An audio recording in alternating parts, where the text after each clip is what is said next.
going to come out on top. Wow, what a save. Oh, he's another one!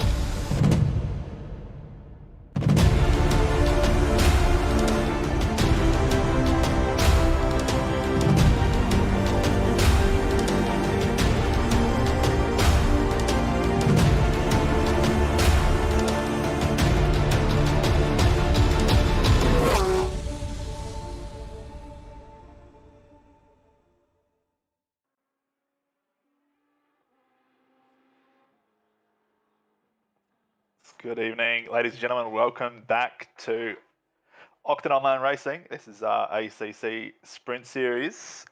As we update the graphics there, we are not at Zolder. Do not get flashbacks. Do not have PTSD symptoms. We are at Barcelona tonight. So that might be equally triggering for some based on the tyre wear. Of course, tonight I am David Bender McNulty and joined by Jamie Cornboy and Ryan Green. How are we, gents?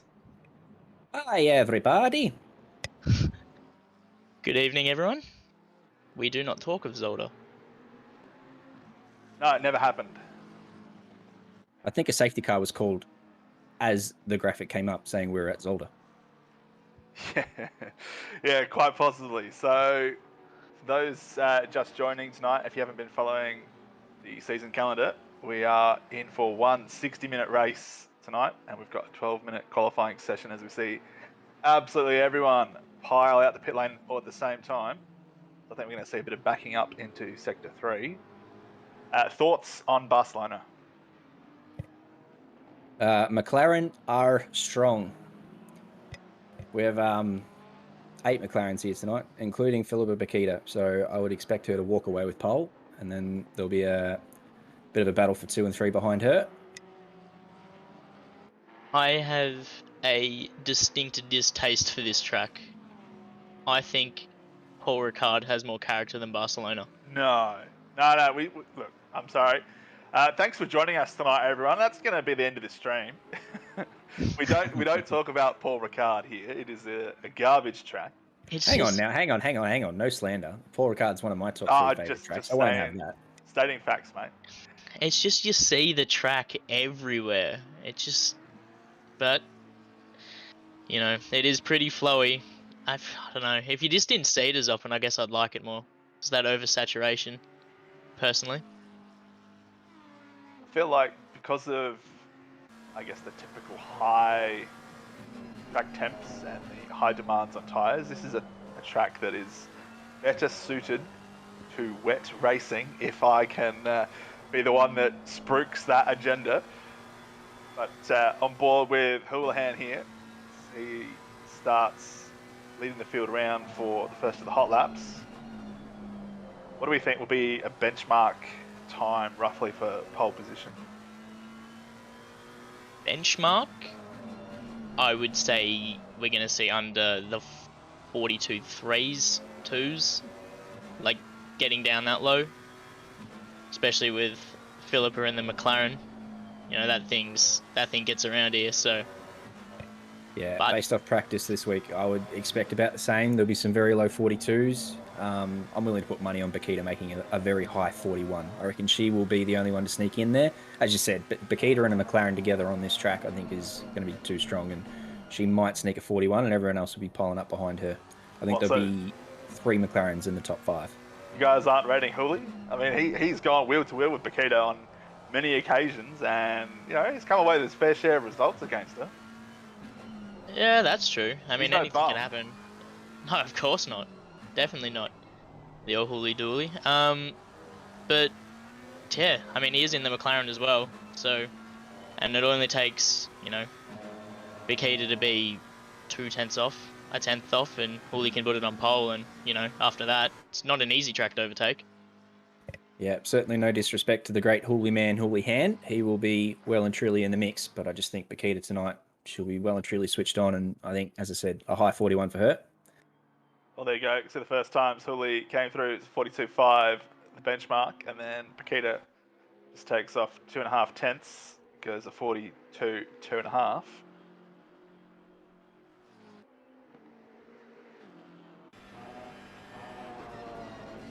Just want to got say lots of hello to people everyone in chat. yeah. Oh, sorry, Bender. So I was about to say the same thing. Oh, I mean, feel free. Nah, you started, mate. You go for it. Pat, Nick, Paige, everyone, Linton, hello, Bryce, hello, everyone. Thanks for tuning in. Like the video because Max is starving. No, you didn't do it properly. So you started naming a few of them, and then you just said everyone at the end. Once you commit, you have to name every single person in the chat. So much. My man Linton Will's in chat. G'day, mate. Pigga! Hello, mate. There's a couple of big names in chat. Dale's in here. Evening, mate. Everyone, get those thumbs up. Goodness me. Yep. Like, comment, and subscribe. Ring the notification bell. All that good stuff helps the channel out. So on board with Karudin here. He's just found a lot of time coming into that hairpin, and then it goes away again. I'd like to see the updated track at some point for turn 10. It has been, I guess, rounded off in the latest real life developments, but obviously not in ACC or other sims. Mark You guys Bushel, think of that? you're a legend. 50 bucks in the chat from Bushel. What a champion.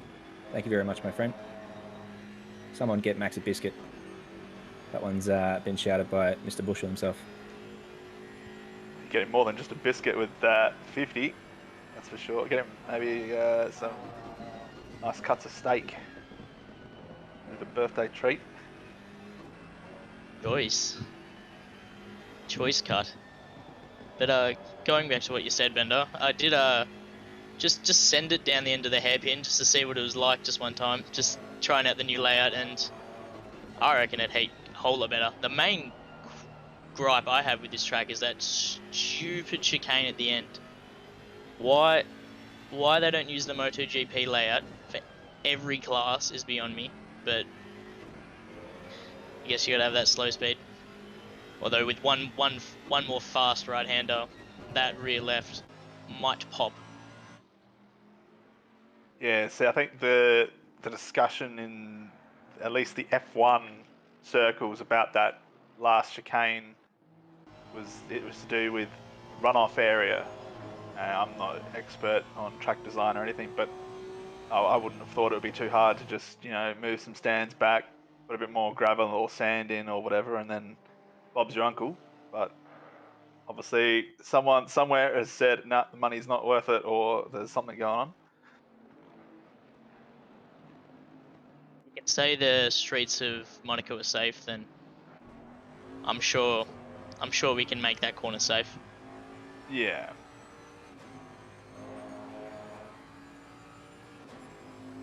Space Dog's Boatley 3/10 up here. Puts him in P8. It's a nice job so far by the man himself, Space Dog. Ooh, he's getting a little bit blocked into T1 there. Maybe he'll try and offload some PS5s while he's on a cooldown lap. Is it too soon? I don't think it's too soon. It's never too soon, mate. Memes never die. Says the king of the rejoin. Oh, look, that's Speaking from experience, aren't you? Yeah. Yeah, you can mention that in 20 years, just the rejoin. And people, oh yeah, that Bender blow, that's what he did. Yeah. Did a little experiment the other night, Bender, and if you search Bender's Apex in Google Maps, it's the only result. So it's a little factoid for those who want to check it out. Give it a like. Give it a win. Want to give it a 5-star rating. That Apex. Yeah, you'd love to see it.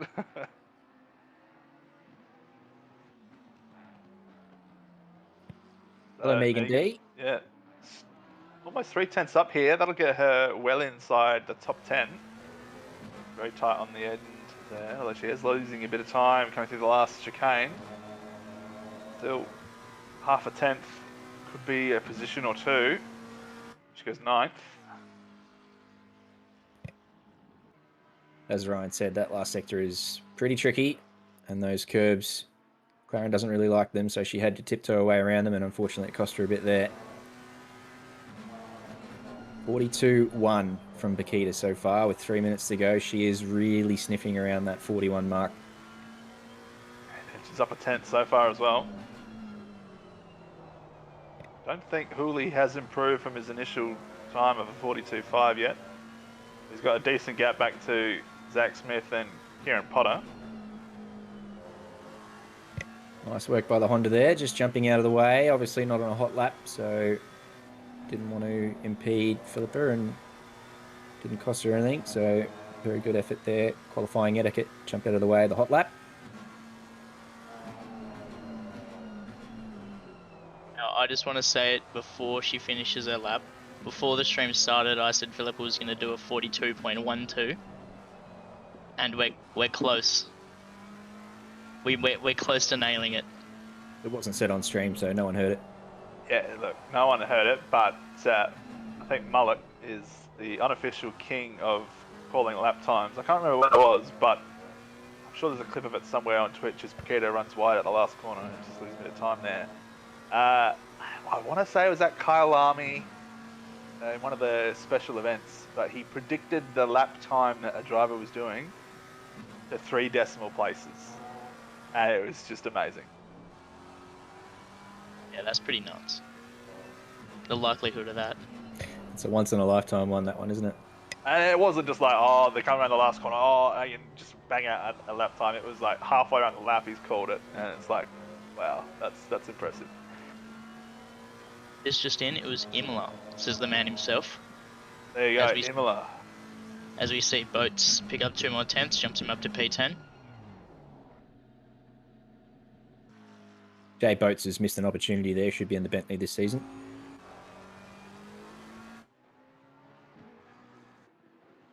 I can't win them all, Mullock. That's all right, mate. At least you got to be in it to win it, though. So give it a spin. So Hooley has improved. He's gone to 42.4.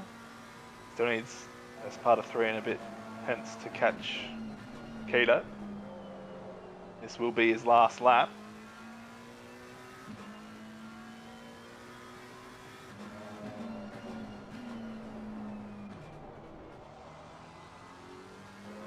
He's just yo-yoing his delta a bit here, just comes and goes, comes and goes. There's definitely more time in it.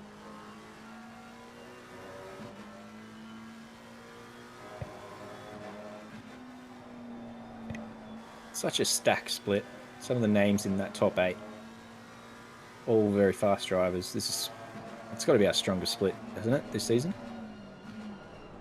Not sure. I mean, I think they're all roughly, somewhat similar at different points. Just depends on, I guess, the cars and track combinations. So he's found a 10th and a half here, Hooley. Just gets a little bit crossed up. I mean, second place isn't bad. Although he's found 2.5 tenths now. He might a little bit wide. Invalidates. Unlucky. I was going to say P2 is not bad to start from here. You do, there's a long run down at turn 1, possibility of slipstream and then making a move.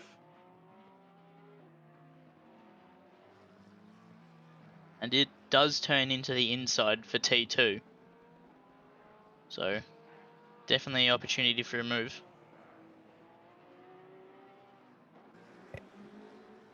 So if anyone remembers finals from Sprint Series here last season, it was pretty chaotic down into turn 1. So hopefully we can keep it a little bit cleaner today. Here we go. Dan Hunter goes from P9 to P5. Picks up 3 and a bit tenths there. Nice job from him at the death.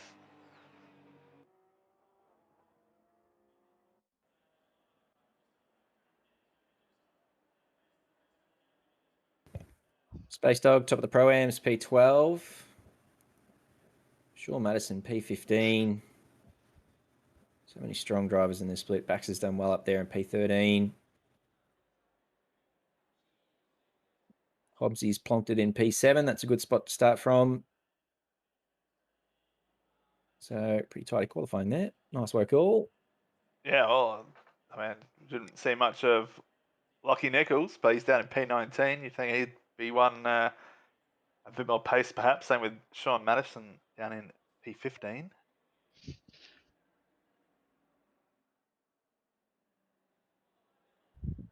That tyre cinematic, just a little transition, gets me every time. It's so good.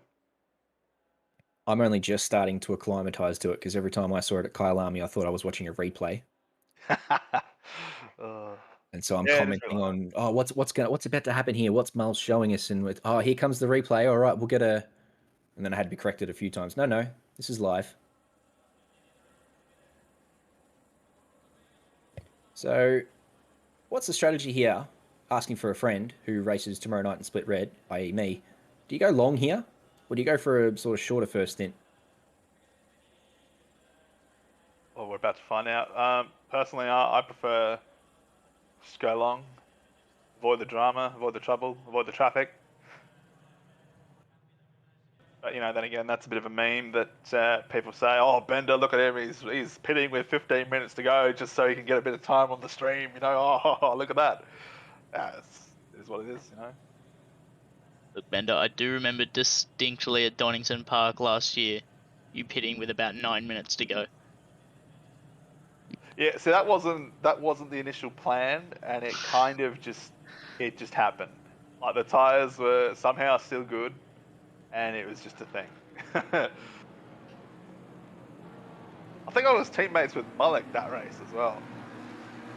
Yeah, I believe so. His comeback race. It was you guys are in the Merc.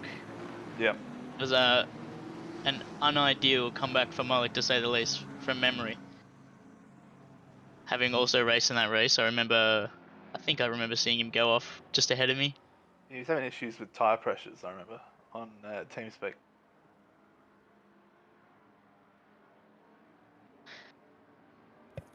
Plenty of votes on our current poll so far. It's only been put up, so it's a popular one. Everyone's jumped on it, and there's 83% saying we will see a safety car. And I was pretty quick to vote yes to there. I think it's a pretty safe bet. Just such a long run down into turn one. Plenty of people getting slipstreams. Plenty of opportunities for people to think they can make a move on someone they got to jump on, and we'll see a couple of 3 or 4 wides, I think. Look, I certainly hope not, but being such a long run, it just stacks up that history has shown that they can happen before the braking zone. So hopefully we just keep it a little bit sensible. It's an hour-long race. No point ruining it in the first 200 meters. Yeah, that's right. Hey, Andy. How you doing? Also, we've had a request from Pigger. Do we get a Bender fact before the start of the race? Yes, we do. This one's actually quite interesting, I think. There was research done in 1985 that looked at how long things take you to do compared to how long you think they will take you to do. And the answer is things take 2.71 times longer than you think they will. So if you think something, oh yeah, it'll take 10 minutes, it'll actually take you 27 minutes, 27.1 minutes. So, yeah. That's a Bender fact about life, if I've ever heard one. It's a Bender fact about time, life, space, the universe, aliens. I tell you what, and you can put that straight to the test. If you've ever read a recipe and it says prepared in 20 minutes, it's never true. Yeah. All right, who's taking us away? I believe, Ryan, you said you're going to do it, mate. Fire away, Greenie. Good luck, mate. As always. All right, ladies and gentlemen, here we go. Round 4 at Circuit de Barcelona, Catalunya. And we are green. We're away. Immediately we're seeing 4 wide in the middle of the pack. Hooley and Bakita look like they've got a decent start with each other. Hooley's got that inside. Zach Smith's just searching for a bit of room. Looks pretty clean on the run down. Hooley just sends it up the inside. Gets a good that's view. Hooley in the burgundy car, and Bakita's the one who sent it, and my apologies. I'm getting very well to pinch P1 back after getting a bit of a slow start. So Hooley will be looking to make that back. No, good. I got you, bro. Thank you for saving me. Get back into it. And the big beneficiary is that looks like Dan Hunter's all the way up into P2. Just a bit of an opportunist. looks like they've all made it through pretty cleanly. Just heading down.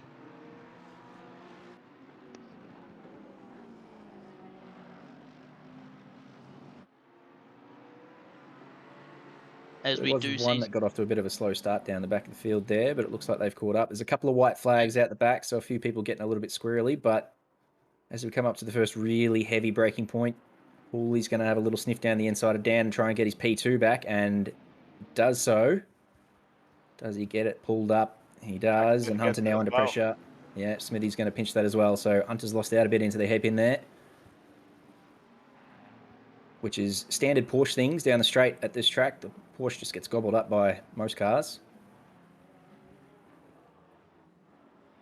Coming through this tricky final sector now, is there going to be a couple of curb kisses here that create a bit of drama? Not that we can see. Cam 2's giving us a bit of a look, but it looks like they're all through clean. That is... Kieran Potter is going to get past Dan here. One thing Dan has gone for him is he's got a bit of a slipstream from Zach Smith, but that is irrelevant.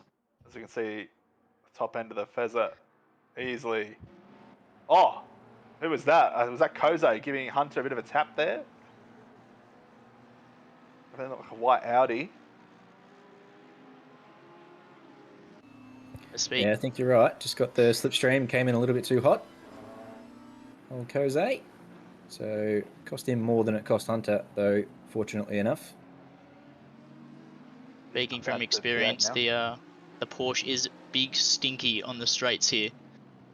It's down quite significantly, and it will show. Well, it did show there, as Ben just said, the Porsche had the slipstream, and the Ferrari still just drove around the outside of it. So, goes to show early on what we're looking at for an hour or so of racing here in the Porsche. But of course, like everything, it will have its strengths and weaknesses in other parts of the track. It was probably pretty handy in the last sector, I'd imagine. Yeah, well, it's not even necessarily at this track either. It could be really strong at other tracks as well. So it does balance out over the season.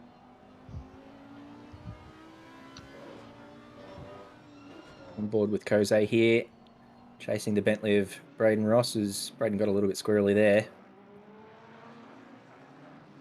There's that little sausage. Get away from it. Don't touch it. I got nightmares about that one.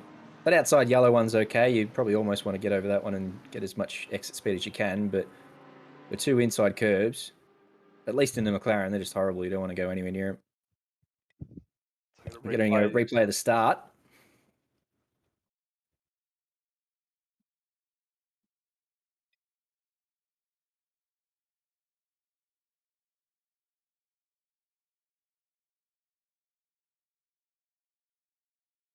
Oh, yeah, that's just a bit of damage for Kai Roden there.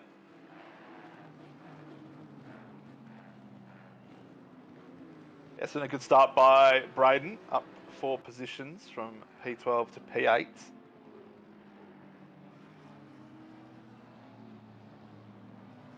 And the big changes, I guess, have been Dan Hunter's lost out. He's down to P6.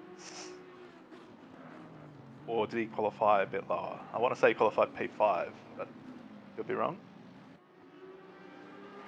Regardless, he did jump up into P2 and then down to P6, so just been sorting himself out in the first few. Maybe just been touched, not sure. Charlie Mitchell's had a good start. The AM class driver in P23 in his McLaren. He's done very well. Moved up a couple of spots and tucked in behind Bracken. Here he is. Yep, Charlie, one of only, I think, 4 or 5 AM class drivers in this split. I don't know how many of those are racing tonight. Seems to be 4 there, but yeah, very nice start for him.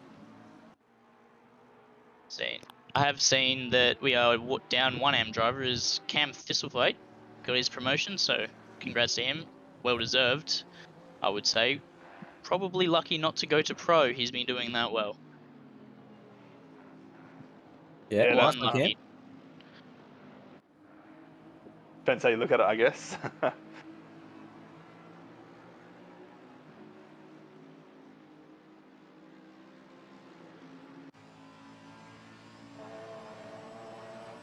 So first 6 minutes down. Other than that real, I guess, minor collision at the back on lap 1, it's been pretty clean so far. So everyone who voted, will we see a safety car? So it seems unlikely at this stage. Yeah, if it's not on the first lap, it's pretty rarely going to come out at any other time. So unless it's split red. Yeah, that's a good point.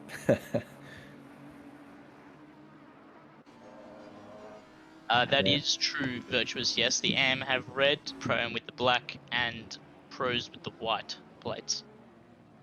Oh, what is going on here? This is Oh no! a lot Oh, of a bit of contact. death. Who There'll is? be some pens for that one. Yeah, that was always going to happen as McLaren got a really good exit coming out of the, I think it's turn 8, the uphill right-hander. And then there was 2 or 3 who got a fair bit of suck all the way up to the hairpin, and all of them got in each other's way a little bit there. So stewards will have a look at that.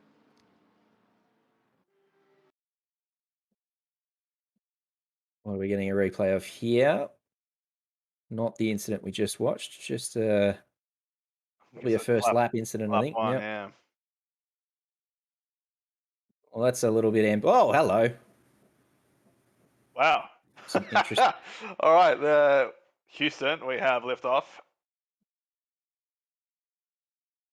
That's mounting, is what that is. You are under the age of 18. Please look away from the screen. That's our new cars. That's how new cars are born.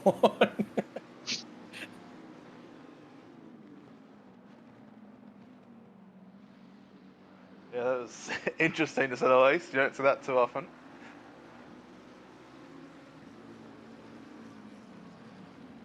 Very tricky corner, this one. Sorry, Brian? It almost looked like what happens when someone disconnects there. But then, good feature that one, as Peach said.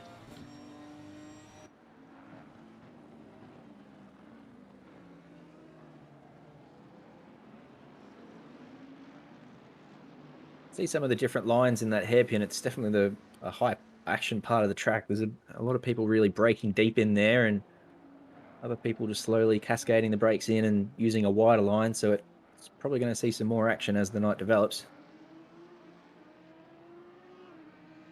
Same with the chicanes. A couple of interesting lines through there. Some like to take it shallow, and others get right out on that outside curb. But it's all about setting yourself up for this big long straight.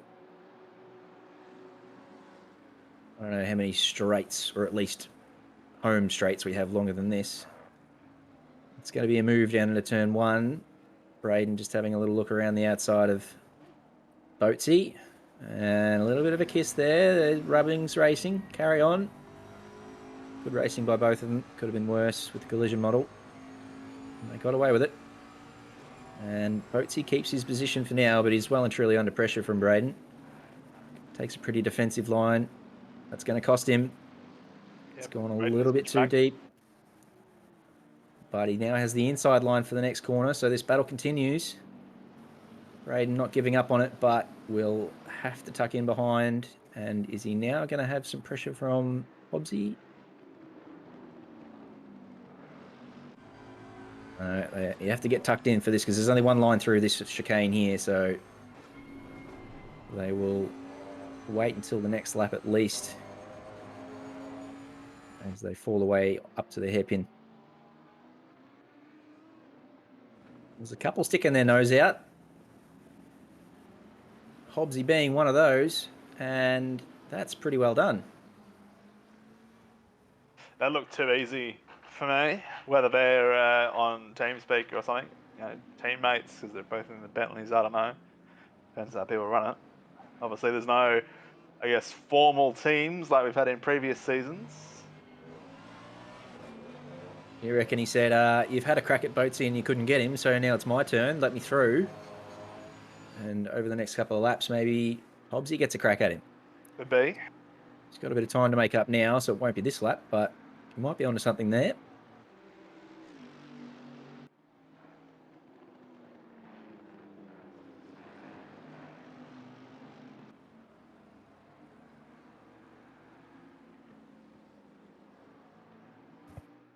Linton very astutely pointing out that our man Simo Gorowski is currently P18 after starting P24, so a good couple of opening laps for him as we get a replay of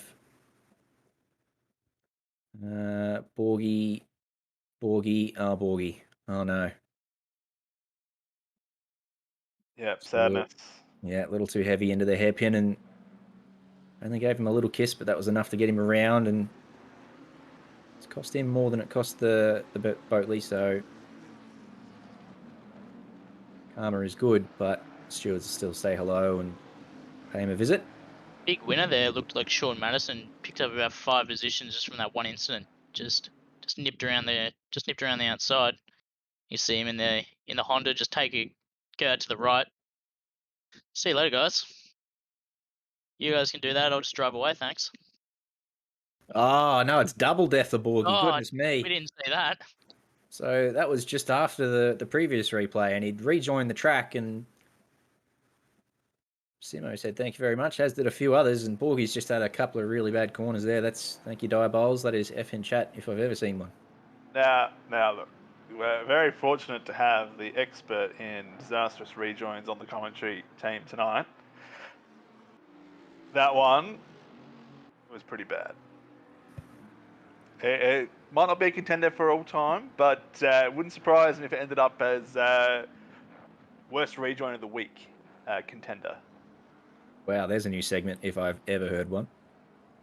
Oh, look, it's an absolute cracker. Any chance for Bender's rejoin Hall of Fame? Oh, look, it's hard to get into Bender's rejoin Hall of Fame when it's not done by me personally, so I'm going to have to say no to that one.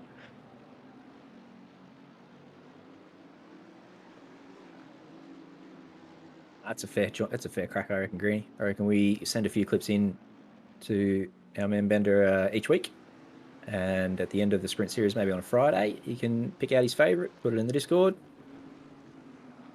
As you said, Bender, none of them will ever match up to yours, mate. That's gone into folklore and history. That one at Paul Ricard.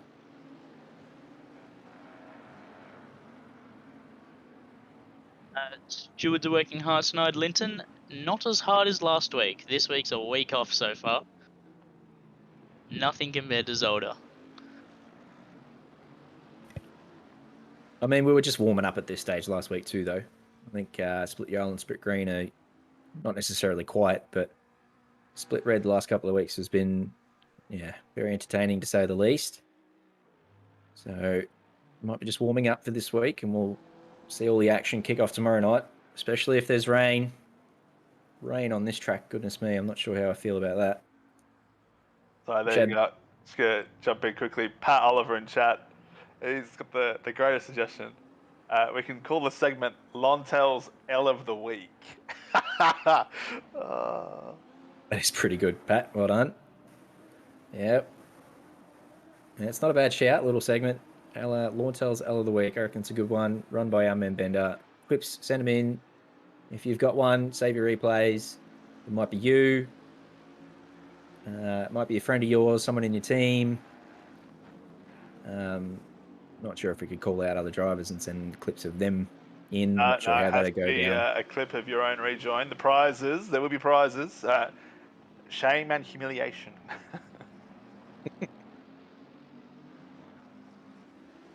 Get your nickname changed on the Discord for 1 week.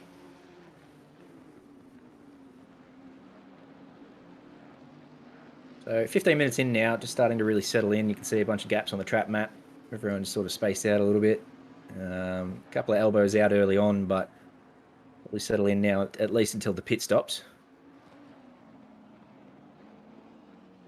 Just a question at this stage is how long can that rear left hold on? Because they will be already scorching 15 minutes into the race, just screaming. It's a real punisher on the tyres, this track, so tyre management will be key, more so than most tracks.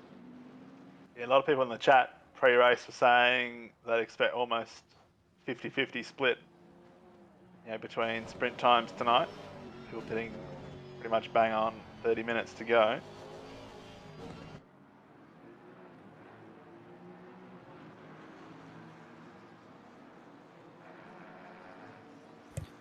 Pigger, I'm all about that rain, mate.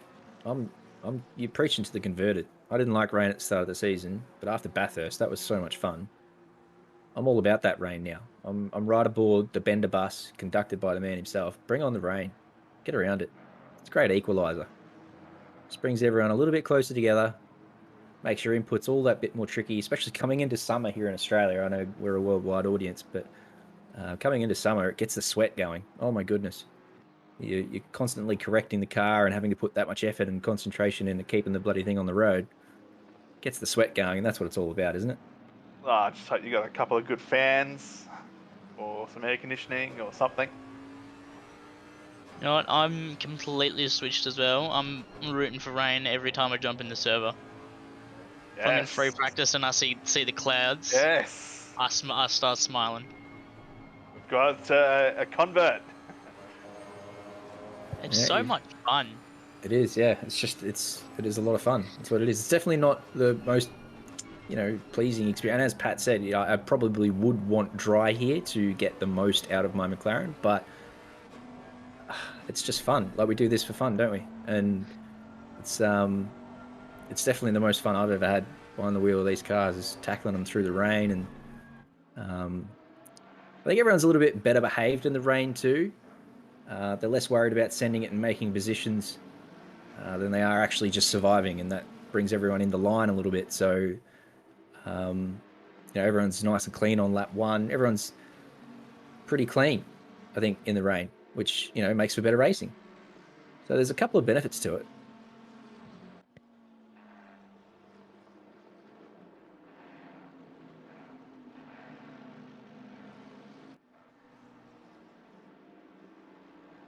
So Charlie's still holding onto his AM class P1 at the moment. Braden Ross currently P1 for the Pro-Ams, but being chased down by Greeny's man Thistleweight, who is on screen now in his grey and yellow Mercedes.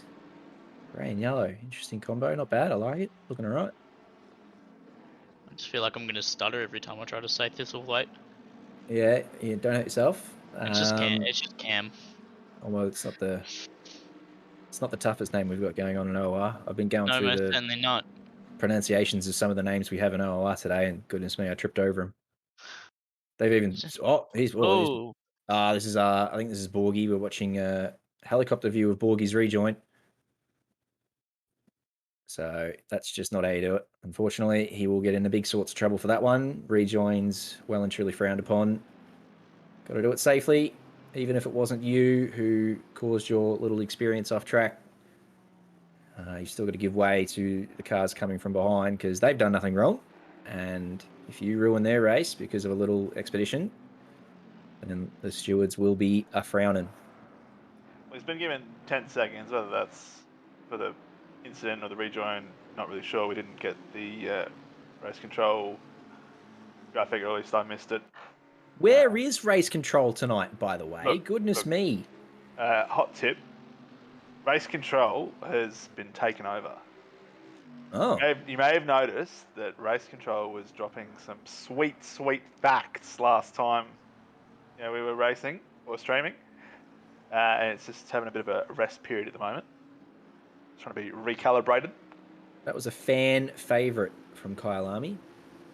And so, therefore, pretty disappointing not to see it on board tonight. But fair enough, does need a rest after it's carrying the commentary team through Kyle Army. Look, personally, I was a fan of the change in race control. But, it is there to serve a serious purpose. So,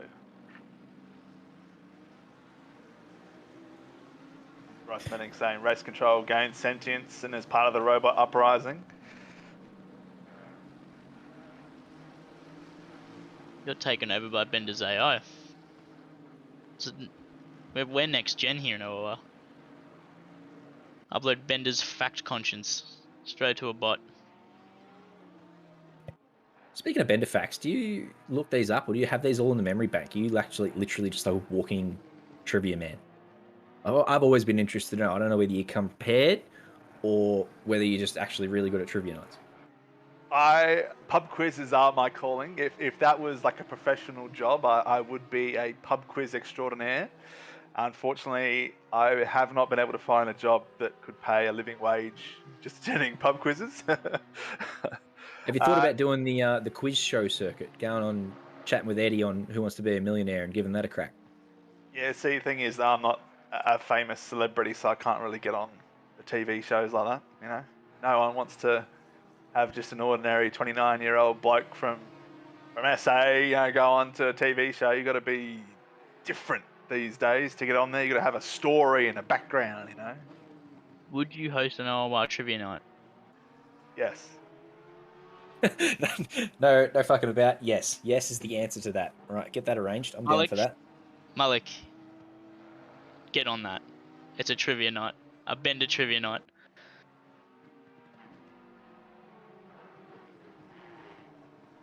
Could be used to replace the Friday night event that we're missing out on this week. Our birthday event, which was planned for Spa, has had to be postponed, unfortunately. So a couple of us really looking forward to that. But a little trivia night wouldn't go astray to replace that. Maybe we can add that to the Christmas or end of year celebration event. Yeah, book me in.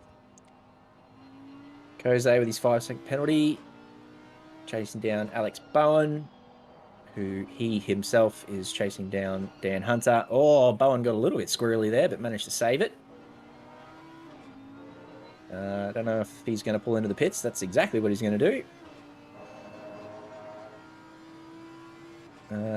Yeah, well spotted, Pat. Madison has dropped back a little bit after his excellent start, coming up from P15 and dodging all the carnage from the first couple of laps. He had made his way up to P6. So might have had a little error, as Dan Hunter also gets a little bit loose. As Greeny said before, the tyres will be starting to squeal by this point. It is really hard on the tyres, this track, and a couple of drivers now just starting to get a little bit unhappy at the rear end. Yeah, the Porsche, it's not ideal. The rears, you could just about use as a hot plate. They're scorching at this point, especially 24 minutes in. Quick maths. Yeah, they'll be in pain now.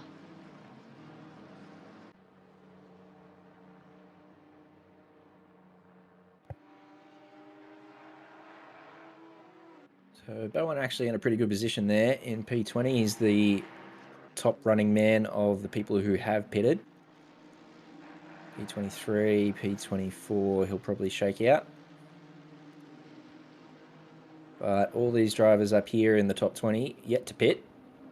And probably a couple with damage too after the early escapades. Do you repair damage on this track? I reckon it's probably pretty warranted. Some tracks you can maybe get away with nursing it around, but I feel like this one you'd want to have a nice, smooth line the whole way through, and any damage is going to throw you off. Yeah, well, particularly if it's going to cause increased tyre wear.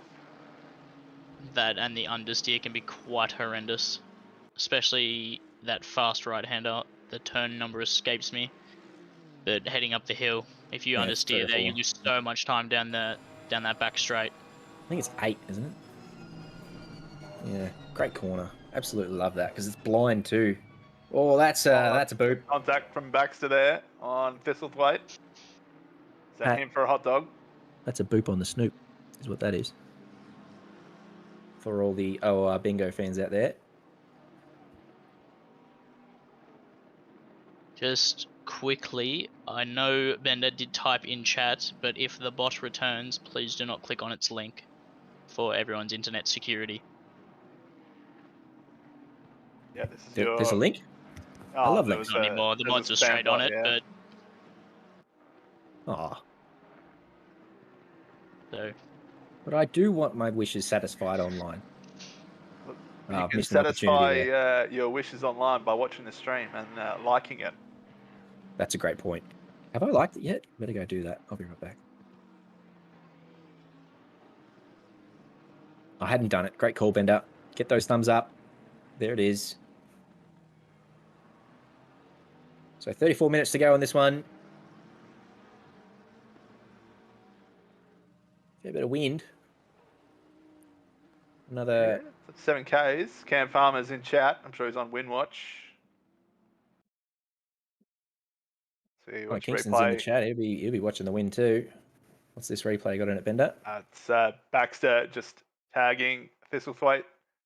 Sends him off. Oh, that was actually a pretty tough hit on the right rear of Thistlethwaite into the barrier there. I didn't see that the first time round. So that could be a bit of suspension damage on the rear end there. Certainly not ideal. Yeah, I'd be straight into the pits this lap to get that fixed. That looks like a pretty hefty hit. Maybe 15 seconds plus damage. I think that's Charlie Mitchell making a move down the inside of Jackson, if I'm not mistaken. I'm not sure which McLaren's which out of that battle, but there was definitely a move into turn 1. And if that's an AM class driver making a move on a pro driver, that's a sensational effort. I think it was indeed Charlie Mitchell. Nah, I might be wrong. Not sure. Always hard because the timing card doesn't quite update when you want it to.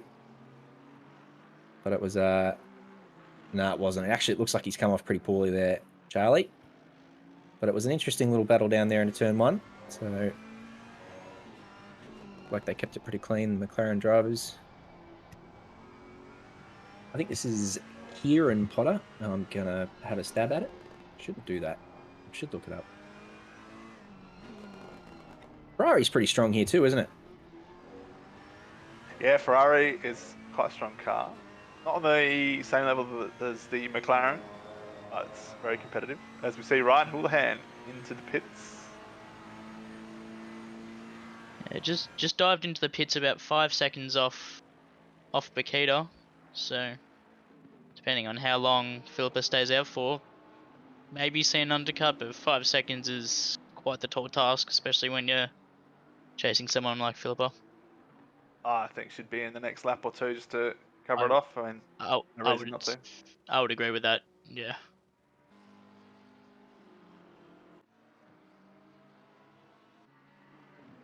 I mean, it depends. If the tyres are still good, maybe she just lives in the free air, but we're coming up on the halfway mark now, so. Yeah, I think a driver of her quality, she's either looked after the tyres to this point, or she just drives around the problem if it exists, because she's walking away with this one. She's a good 15 seconds clear of Smithy, making it look dead set easy. Look at that one nice smooth motion through the hairpin. You don't see a lot of correction. A couple little twitches, but never really a shake. Watching some class driving. Makes me jealous. Just a lot of rhythm. And there we go, straight into the pits.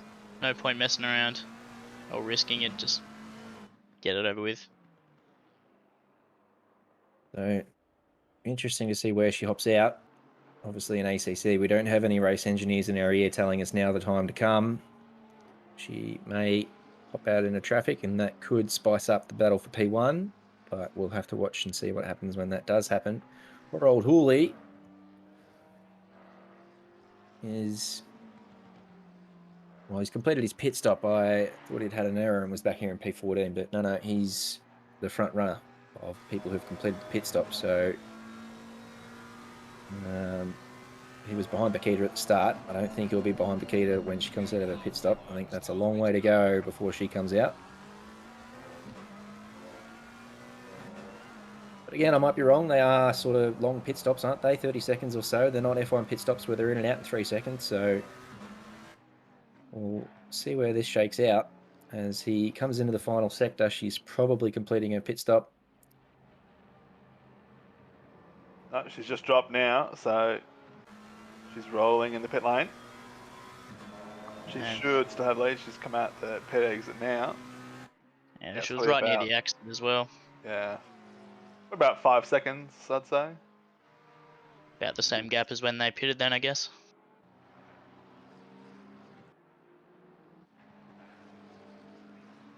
Easy as you do it. Yeah, I mean, it was that move at turn 1 that's, I guess, set it up at this point. Like Houlihan had the high ground and the lead heading into turn 1, but Bakita Just centre on the inside. And credit to Houlihan, left the space. My brain was telling me it was the other way around.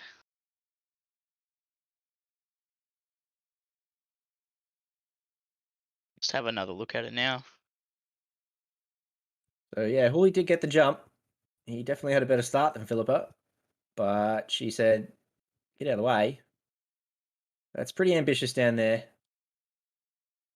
But as you said, Ryan, very respectful and well and truly aware that if he got a little bit too greedy there, he's probably looking at a pretty bad collision for himself as well as Philippa. So said, look, let's both continue on safely and just got out of the way.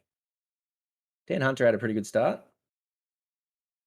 Yeah, great start. Started down in P5, not counting the safety cars. So just, well, these two are going at it. Just managed to dive up the inside of both Houli and Smitty. Straight up into P2. The inside of this corner, you just really can't compete around the outside. Especially with the inside for the next corner.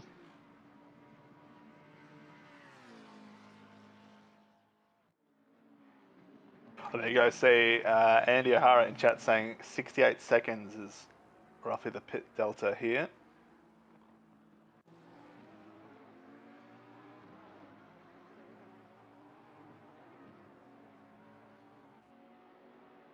Yeah, that's right. Virtus 7. We have seen that Bentley hit the wall a few times now.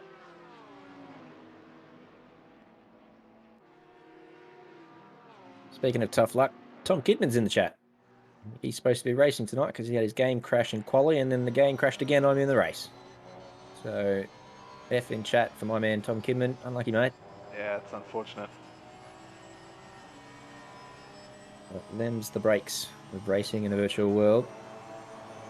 Sometimes your hardware just doesn't allow you to play the game. But as we've said many times before, that sort of luck happens in real life too with mechanical failures, so you just got to take it as it is what it is.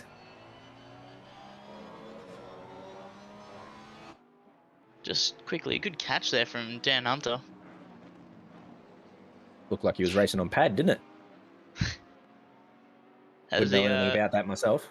As your resident pad enthusiast, can confirm those did look like some pad hands. He was crossing from left to right pretty quickly, so bit of a wrist breaker for those on a wheel, which I'd be confident Dan is.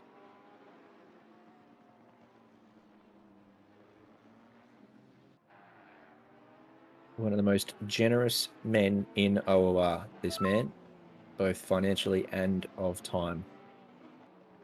Hello, Race Control. Welcome back. We can get an F in chat for Tom Kidman. Here's my F. Good to have you back, Race Control. Get around it.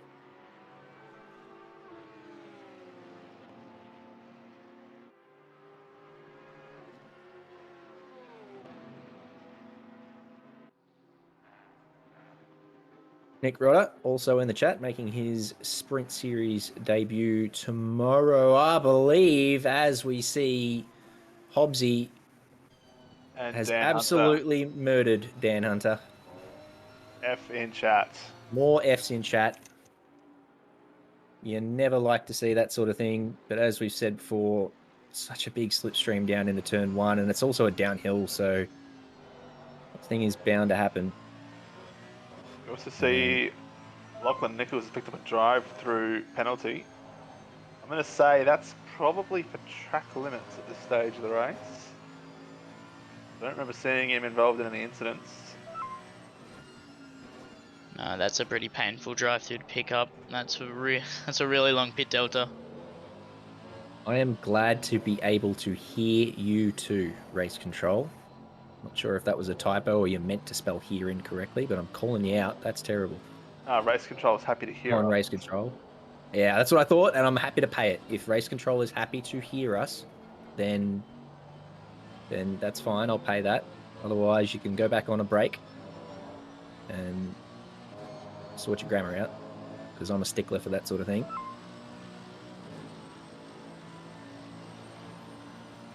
Oh, there you go. Their cars are here and not there here. See Zach Smith battling with Kieran Potter here down the inside of turn 1. On the outside of turn 2. Looks like he's got the job done. Nice move. Yeah, beautiful little move.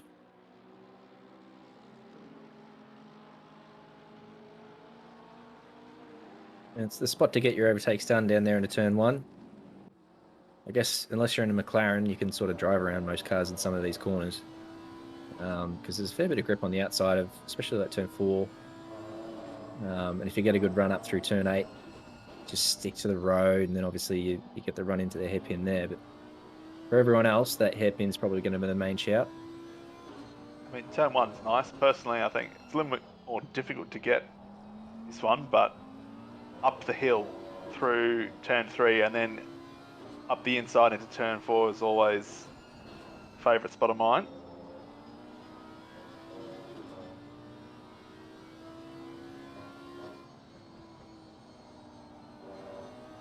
Bender, any thoughts on Borg's Bender pit strat? I do like it. 40 minutes now. Yep, I like it. I'm a fan. He's staying out. He's first. We're talking about him, so he's been successful in that mission. Only question is, will he get a bit of screen time? Time will tell. I'd love to know if he has a rear left yet. Or has it just completely come off? Because that thing must be atomized by this stage.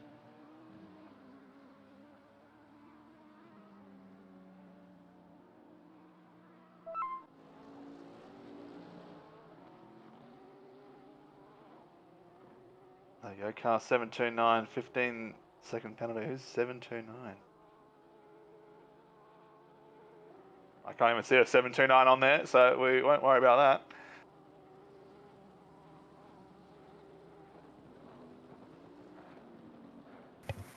Yeah, I can't see a 729 in the entry list either. So, race control, it's good to have you back.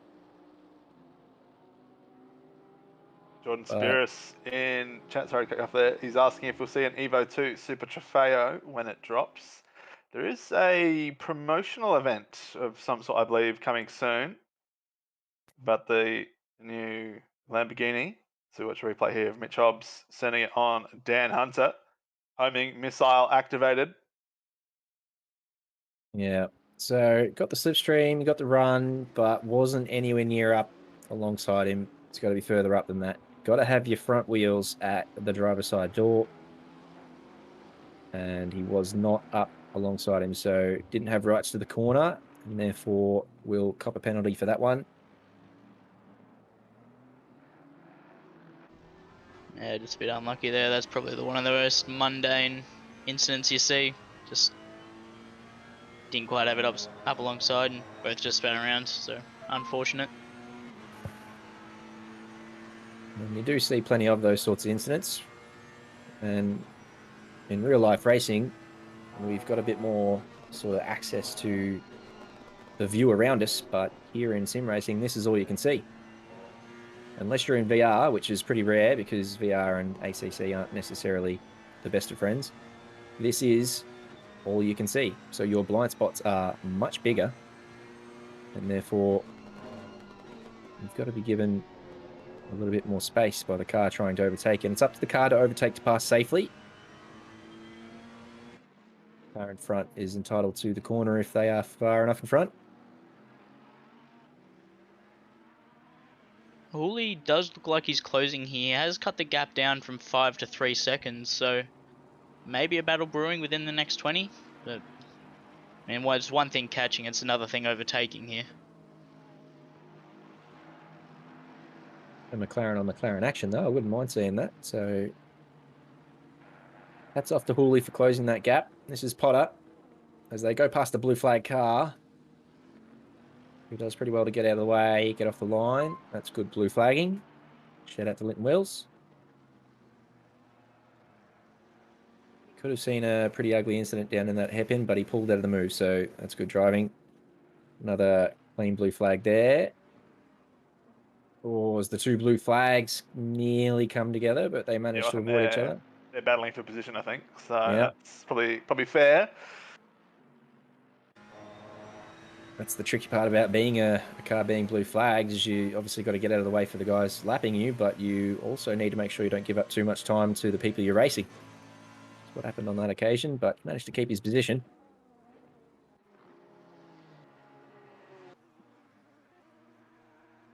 So Ryan Borg's had his 1.2 seconds of screen time as he's in the pit lane. Pits from the lead. And we see Mitch Hobbs picking up 10-second penalty for causing a collision on lap 20 there. That would have been with Dan Hunter. 42 minutes on a set of tyres here is not too bad. That's a solid effort, that's for sure. And how's Charlie Mitchell, AM class, all the way up well within the top 20 here? You'd love to see it.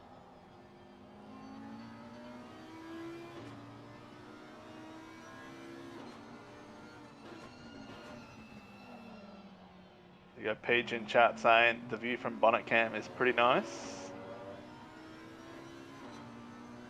Yeah, I don't want to see any bonnet cam slammed off.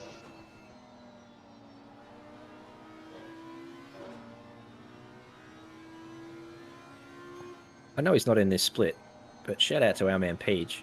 I have it on good word that man can deadlift almost 300 kilos. Think about that for a second. That's a bit random, but that's a lot of weight. That's a lot of weight. Mm-hmm. You're getting outdone with your facts. So yeah, again, I know he's not in this split, but he's in chat there, so give him a shout out. That's a big lift. Also, recently became a father, so congratulations, Peach. Here's Koze, the winner of the recent 9 hours of Kailami in his Audi. Been following him for a little while now, as he tries to close the gap to Boats.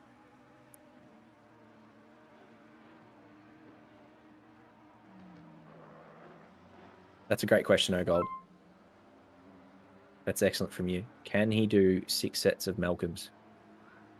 Greenie, have you done your Malcolm and submitted it yet? The man who invented Velcro has died. Rest in peace. Whoa. Thank you, Race Control. That's tragic.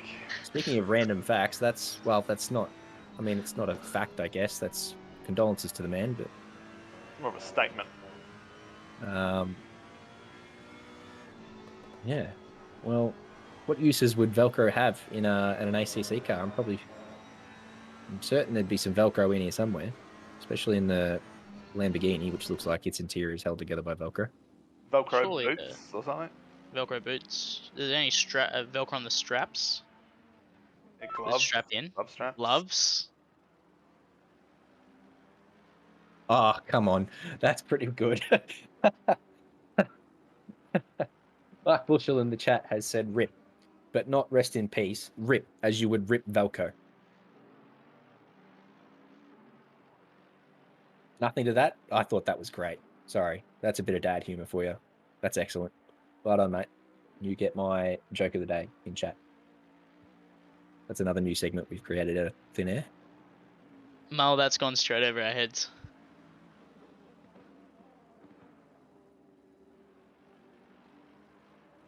No, we were just being genuine with our condolences for the man and his family. Assuming it was a man, of course, that invented Velcro. Could be.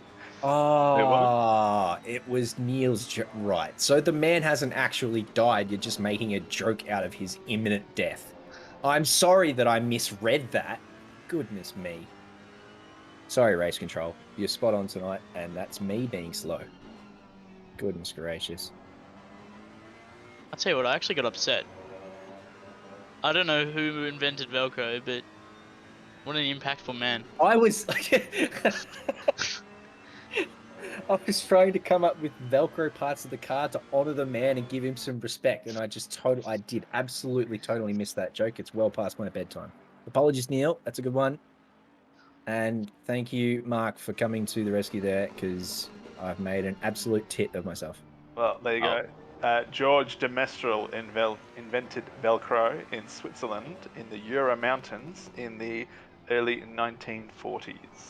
Is he still alive? That's what I want to know.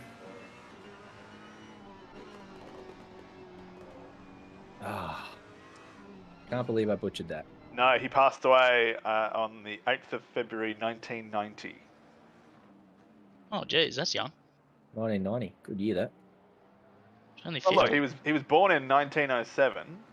Oh, he invented it in He invented 1940. it in the early 1940s, Yeah, yeah. right. And he We're, died in 1990, so he was 83. we're slow A tonight. lot of effort, yeah. Good. That's Funny- actually really good for that time. Sorry. Like, Yeah, it is. No, you're right. lived through a couple of world wars. You know?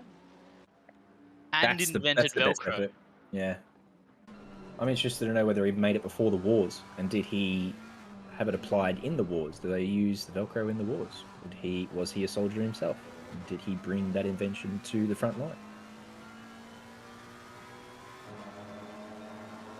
Welcome to Circuit Barcelona de Velcro. Ah, It's Velcro talk. so I need those jokes in chat, Mel. I can't take race control seriously now. I'm going to be second guessing everything race control says, trying to work out whether it's a bloody pun or not. Needed like a Goodness me. week or something. To be fair, it got all of us though. Ugh. Anyway, here's Sean Madison, looking very nice from his P15 start. He's done very well. We said we had a little error a little bit earlier on, but he's recovered some excellent points here, and he's not done yet. He's got Alex Bowen in his sights. This man loves his Honda, loves the company.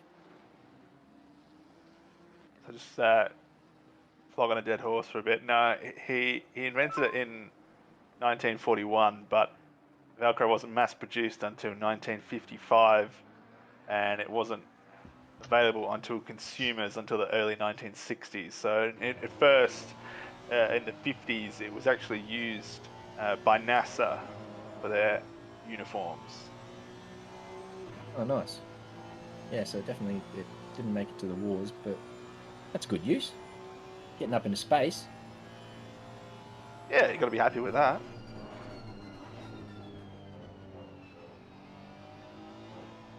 I think the fact that we missed the joke makes it even better. Just Andre in chat saying, imagine Michael Massey going on about Velcro to Crofty mid-race. Oh, I can see it now. That has to be one of the best things they've added to Formula One, is the team boss's radio with Michael Massey. I've not heard a bad one. Best one is, I don't check my emails during the race. I loved last week's one.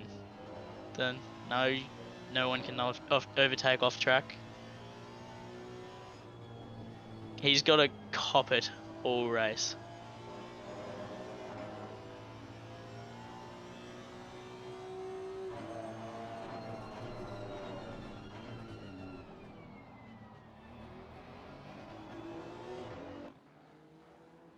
This man's driving the number 60 car for his dad's birth year.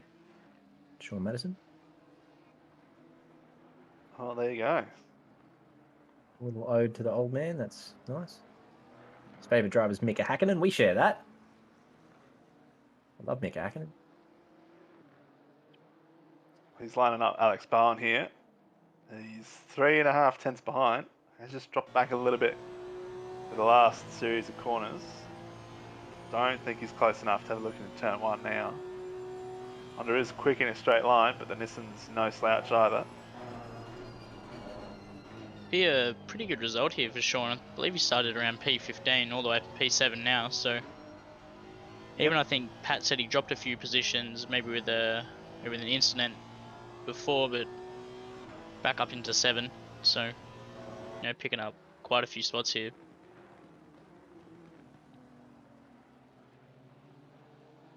I'm going to grab another one too, because they're within 15 seconds of Megan D, who's got herself a 15-second penalty. Here we go. This is Kyle Jackson doing the moves on Thornton here. Kyle Jackson's a very classy driver. He's very quick in F1 too, so multi-talented. He's Could have had a little look up there. I don't know if that's a spot to send it. No, too far back. He's putting all Close sorts though. of pressure on. Yeah, he was close. Yeah, it's a tricky little uphand. That last part of that corner, there's always a little bit of snap there. I don't know, there's a little bit of a crest in the hill there as you come around that last part. Everyone's got to correct a little bit, as you said, especially on the old tyres. This is a tricky corner. This is a tricky chicane. You never get the braking spot right for that.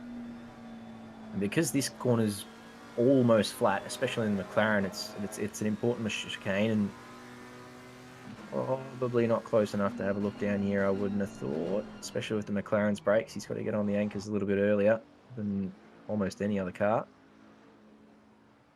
But he's certainly close enough. If he can have a good last sector here, he'll be trying to set everything up for that last corner, which is another corner that is flat. So it's all about being nice and smooth, just staying close. We're not making the move here. Sacrificing that corner to really get a good exit here. Now, can he get the run down the straight? He is close. He was pretty flat through there, so... He's within striking distance. Does he choose the outside or the inside? He'll go for the outside, which will put him for the inside if he manages to stay side by side and keeps it clean. It'll get the inside for the next one, but just had a couple of little moments in there. Getting a little bit tail happy a few times and lost all traction and momentum. So he will have to wait for the next lap to have another go. So he's 2.5 tenths down as they cross the line, and he still wasn't able to get the move done. It's just crazy how close, like the speed differential you need to get the move done.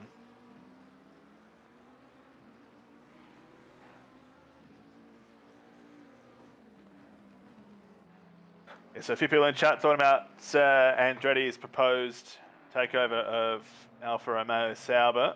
Supposedly they agreed a fee of £350 million. However, I think they said there was also creditors were asking for a £200 million bank guarantee, and that was the stumbling point of the deal.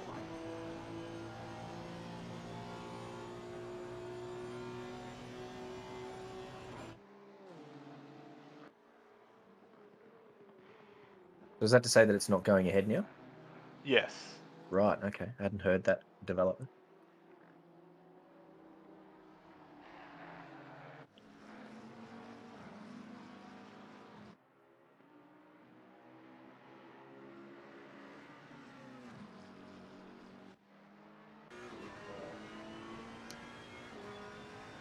So we've got just under 6 minutes to go. Probably 3 or 4 laps, depending on where Nikita is in relation to the start-finish line. With the closest battle that's been going on for a while, Zach Smith holding off Kieran Potter for the final step on the podium.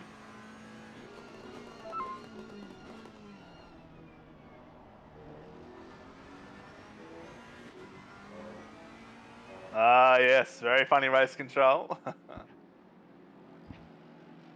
I'm not biting that time. Yeah, no, Okay. what is it? I'm not Fool me sure if I can. once, shame on me. Fool me Yeah. twice, shame on you. That's right.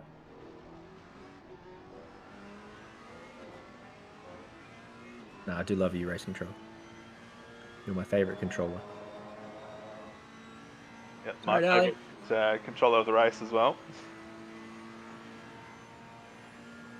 Yeah, just a few close battles on track, but we're all just sitting in that 3/10, 4/10 sweet spot, just getting towed along. Such a hard track to even get close.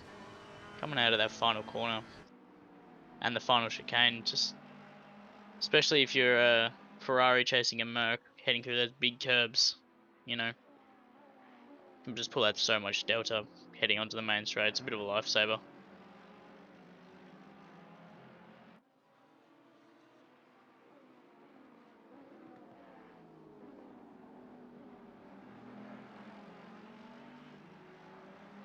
A nice, quiet, tidy little race. My favourite. I wouldn't know. Well, I wouldn't call it quiet, rather. I think it's been pretty action-packed. There's been Some good hard racing, a few battles.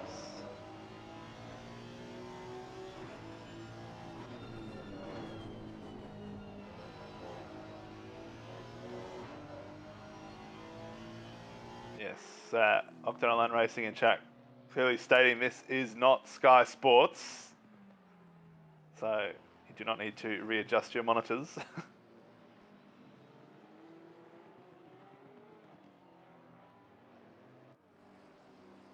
Ads is pretty close. And as we discussed before, he'll be looking to have a clean last sector and get right tucked into that strip stream around the last corner and hope he can keep it flat all the way down to turn 1. Pretty smooth through there. A little bit of curb by Alex. It's a little deep.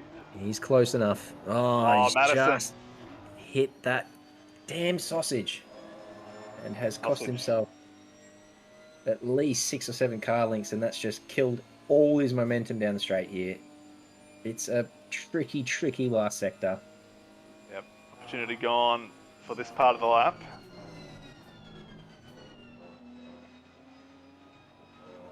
Thanks, Volcanic. Volcanic, for the That's $5 appreciated. dues.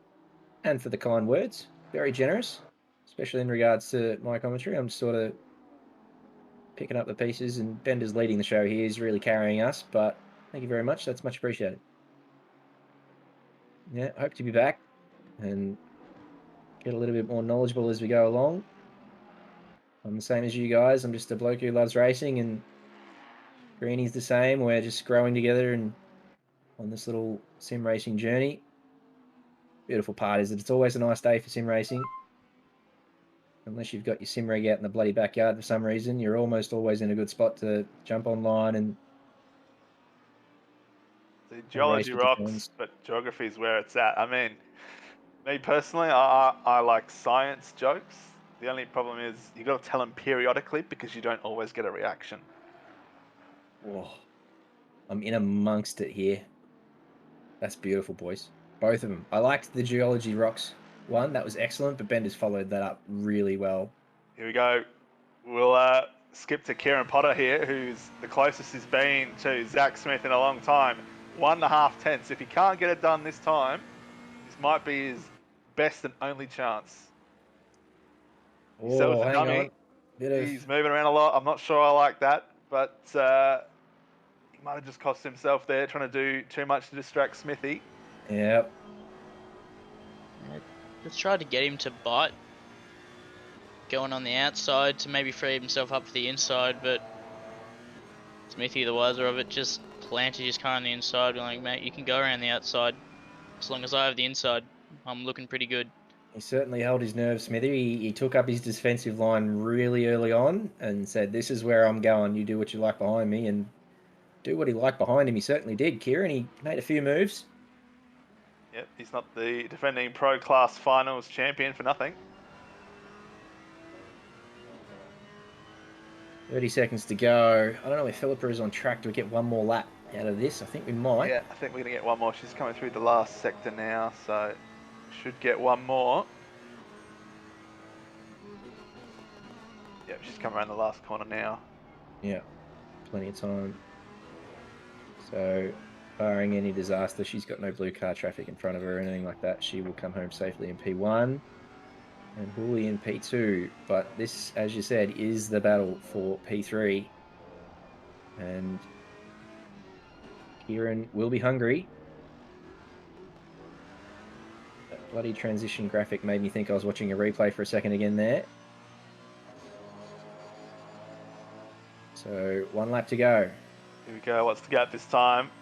It is 2 tenths, so he's a bit further back this time. Yeah, so that's half a tenth, but Smithy parks his car. He doesn't feel the need to go defensive this time. Otto just tucks in. Closes up, under braking into 2. He's going to try and just cut back in and hold that title line up through 3, up the hill into 4. Not sure he's got the run to have a look on the inside though. Smithy just covers it off a little bit. I think that's probably job done until I get around to the end of the back straight around turn 10 now.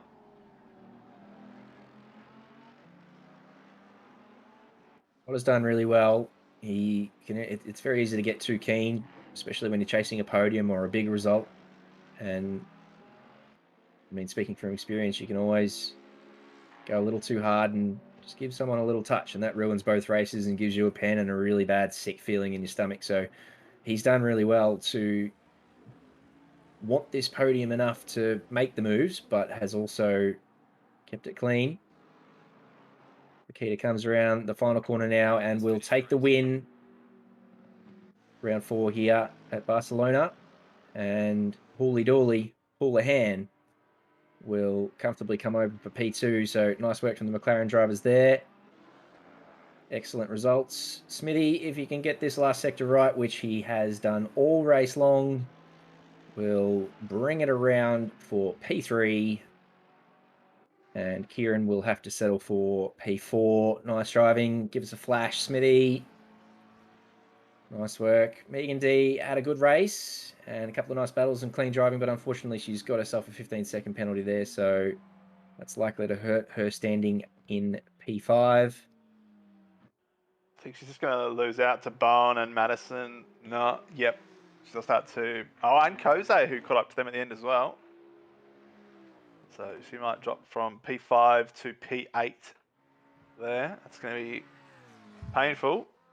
Yeah, even with the 15 seconds, Hobbs could have fallen into that range as well, so it might even be all the way down in P9 possibly. Hobbs has got the 10. Hobbs has got his own penalty, so he won't be getting one. him. Boatsy's done pretty well and will probably pick up P9 due to Hobbsy's penalty, and Hunter might slip into the top 10 too. So, really nice work by everybody. No safety cars. Cop that, everyone in chat, including myself, who voted yes.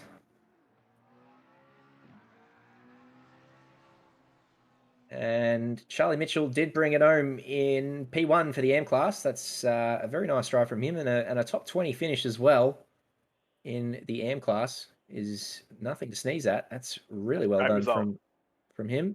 Braden Ross, our Pro-Am winner.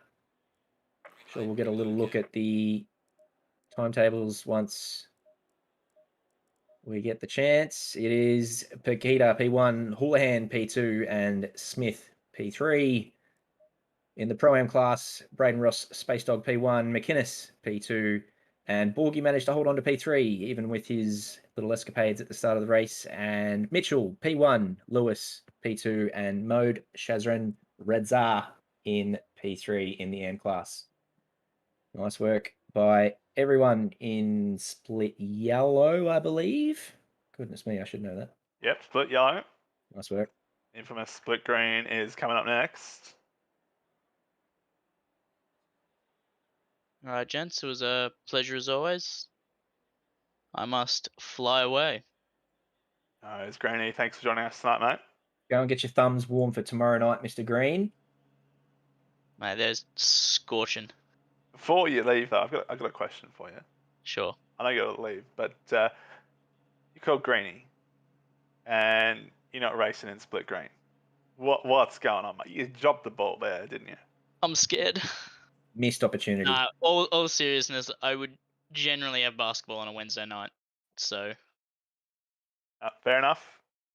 So yeah, that kind of limits the ability. So Thursday night's the night for me.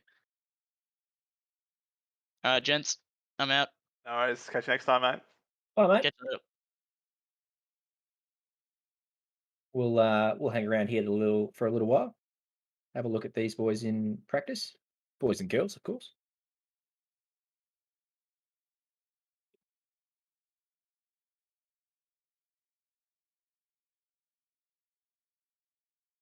Be interested still to know. 1 hour and 11 minutes left in free practice. Yeah, it's going to be a fairly long while for these guys, just warming up their tyres. Pat Oliver of the Shaw Madison Fan Club, give us a flash if you can hear us. Wait, let's be honest. It's a lovely, lovely livery. I like the red and black together. He's done pretty well with that one. Speaking of men with red and black liveries, chat, give us a warm welcome for Thomas Riley. Evening, everyone. It's good to be here again, especially with you, JC. I enjoyed my time commentating the 9 hour with you. And evening, Bender. more so. Good evening, mate. How you doing? How are you Yeah, I'm doing, going all right. Rich? It's bloody warm where I am today. It's it was a little bit warm. It was nice in the sun though. When I got to get out of the office for a little bit, but no, it's been good. So Adelaide had a very strange weather day today. Started off sunny this morning. It was like 34 degrees, and lunchtime. 34? Yeah, mate, it's been warm here the last couple of days. We've had this I'm jealous. nice heat wave coming over from WA, and then at lunchtime it just clouds over and decides to rain for a couple of hours, and it's like, okay, that's pretty random. And then by the end of the day, it's sunny and 34 degrees again, except now with 80% humidity. Somewhere in the world, Peter Papiano and Ben Diabols are sweating after hearing that. They're not big fans of the heat. Anything over 21 and they start crying. Whereas I absolutely love the heat, so I'm a bit jealous of you 34. Today was the hottest day we've had in Melbourne for a little while. It was only 25. And it was just beautiful in the sun. Oh, it was just gorgeous. But 34, that's excellent. That's awesome. Give me some of that. That's what I'm all about. It's very nice. So you're a fan of the heat too, or you like the sort of colder climates? What are you into? I do like the heat. I mean, it's very strange. I obviously love the rain, but in racing, no, for me, definitely a fan of summer. The heat, Yeah. sun, get out there. I just like it being light, at 9 o'clock at night. Yep. It's brilliant. Good man. What about you, Preach? You're in the ACT, isn't it like literally always cold there? Well, yes, I'll say that much. It's probably a bit colder than average, I'd say. But Didn't it snow there a while back? it did. It's snowed 2 years ago during an AFL game. Yeah, of course it was between the Hawks and I think there would have been the Hawks and the Giants. And the Hawks, obviously, with Alex Remember that? Yeah. have a thing about not wearing long sleeve jerseys. But I would think I was rugged up in the warm that night. And it's weird because we see soccer games in snow often, and we're like, "Hey, that's pretty normal." But then you saw that snow, and it wasn't even much snow either. It wasn't like it was piling up on the sidelines. It was just a little drift. But we are like, "Oh, this is the craziest thing we've ever seen! Oh my goodness!" That was I do remember that. That was all over the. That was funny. What a night. Yeah, well, they play NFL in the snow. Yes, As love the well, NFL in the snow. especially on synthetic pitches. I wouldn't think that's too comfortable if it ices over.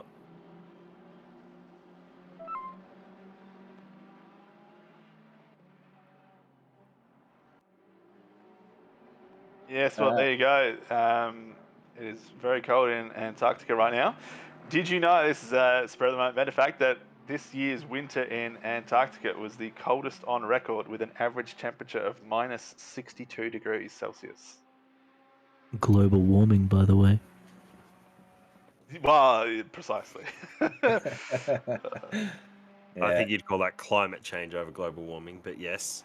Well, you can't have it both ways. So it's either global warming or it's not, and that's global cooling. So Well, to give full context, in the northern hemisphere, it was the fourth hottest summer on record. So it's definitely climate change. yeah.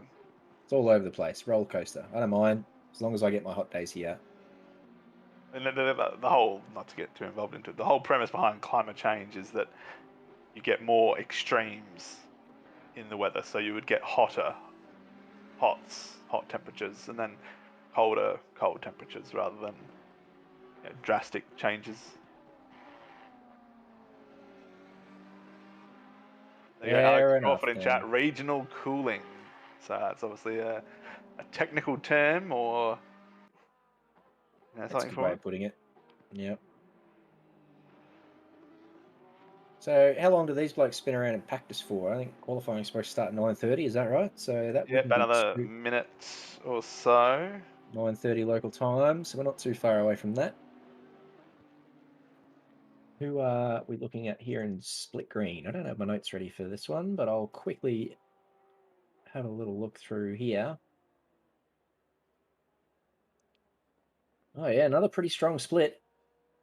I mean, as you said, they're probably all strong splits at this point, aren't we? There's so many quality drivers in OOR. It's hard to look past any split and think you'd get a spot in the top 10. I, for one, still looking for my first top 10 after a bit of a penalty last week ruined my first one. Yep, they're not just given away. No, they're really hard to come by, aren't they? Yeah.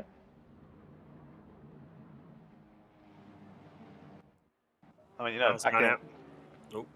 I was just going to say, back in the day, blokes like me could just roll up and get top 5 finishes, but obviously doesn't happen anymore. Yeah, I think those days are well and truly past. Sprint is certainly a big step up from rookies. I'll say that much in my first 3 races of experience. But cars are out for qualifying now. What's your bets, gentlemen? Who's going to get pole? Let's go with Ryan Juong.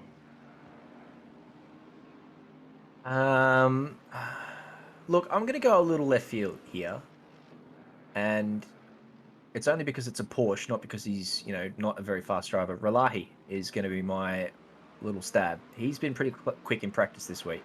And I know that it's a Porsche and it's definitely not a strong track. But that's my vote. There you go. Have one of those.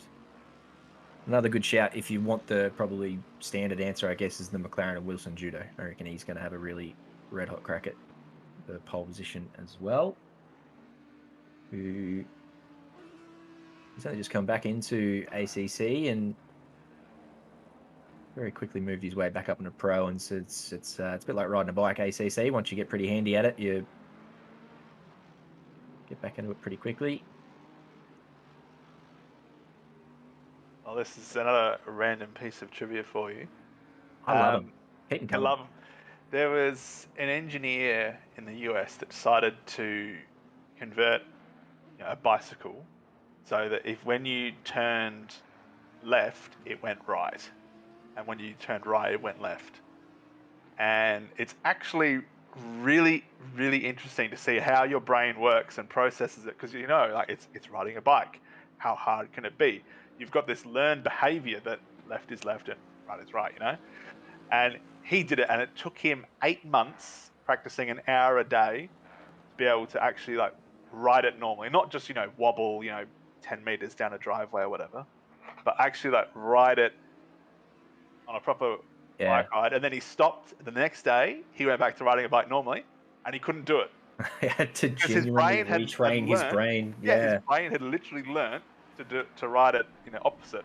It was just fascinating looking at the mental aspects and how your brain processes that sort of information. Totally irrelevant to sim racing, of course, but well, there's probably some relevance to it. The difference between driving a Porsche with its braking techniques and something else like what's really easy to step on the brakes. Difference between a Porsche and Aston. And Aston, I'd say. So there's a bit of that. You'd have to completely retrain the way your foot works and how you behave in a corner. And so, yeah, it's pretty relevant, Bender. I'll pay that.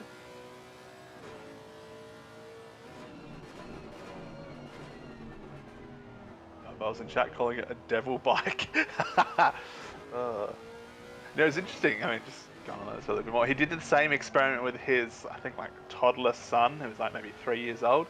It took his kid 2 weeks to learn it, just because the elasticity and I guess developmental changes happen so quickly in young kids that they can process all that so quickly. It's wow, some 40-year-old dude takes 8 months and then give it to a 2 or 3-year-old kid that done it 2 weeks. Got some times coming in here. Jake Baldwin goes P3. Ralahi P1, Sunjudo P2. Thank you. Let's call it. That'll do. Stop the count. We're done. That'll be my picks on top of the board, and I can go home. Still plenty of times yet to be set. They will filter their way in amongst those times. Pat Oliver with a pretty handy Pro-Am time. 43.8. I know that Pat, that's probably a really good banker for him. He'll keep going and he'll push out another one. He's obviously first car out there on track in the train, the set of laps. So he's just coming through on the straight up to turn 9 at the moment, the hairpin. Obviously was remodelled, and they sort of use a hybrid of the MotoGP line in F1 this year. Sort of much of one, much of the other. Yeah, we were talking about that earlier. I'm not sure if it'll make it into the ACC update or when that happens. I mean, it's been like 3 years now since the Paul Ricard pit lane update, and that still hasn't been included. As we see, Biambi will be serving a qualifying ban tonight. It's the last part of that transmission, but I assume it's for license points, as Relahi goes slightly faster with a 42.4. As we can welcome Mitch Hobbsy to the commentary box. How are you, mate? Sweating after that race, to be honest. How good is sweat? Yes. It's pretty disgusting, but you know, I'll No. live. I love it. Get around it. Good race from you, Hobbsy. Really good effort from you. I'll leave you boys to it. Bender, Nice. pleasure as always. Preach, love you, mate. Hobbsy, good luck. See you all around another time. Thanks for stopping by, Jamie. Appreciate your efforts tonight. Yeah, not sure if I agree with him saying I had a good race, because I didn't, because I took a mate out. You And just got don't give it 10 the seconds forward. homing missile, mate. That's experimental feature. Tough one. Yeah, just not alongside enough, that's all. And that can give you a 10-second pen. Oh, hang on, it did. But yeah, no, fair, solid race. Yeah, what not to do, folks. Racing. Yeah, don't just be alongside and kill someone, because that will get you a penalty. Look, well, we've got a new segment starting soon. It's called Lontel's L of the Week. And you're an early lovely. front runner for that, mate. With your little collision there on Dan Hunter. Oh yeah, that's probably fair. That was pretty. The move wasn't there on my part. Of course, we still got Split Green and Split Red to come. Oh, absolutely. So who knows? I mean, there could be a long list. We'll wait and see. Yeah. Seen Padalova jump up to P6 there. 43.4. So he's not far off, leader of Pro-Am. His qualifying session. Got Rayhan, who's obviously new or hasn't had his class assigned, but he's leader of the silver class at the moment. New.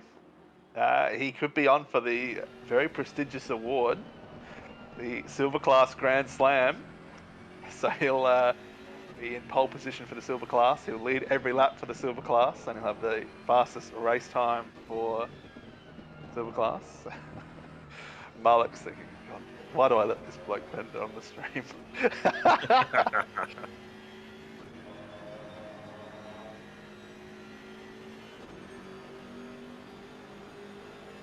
Shout out to Braden Ross. If you're listening, mate, you'll appreciate that one.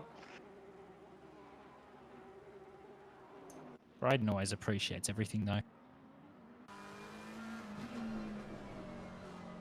Yeah, he's going down in that Grand Slam ship with me, that's for sure. I'll personally make sure of it.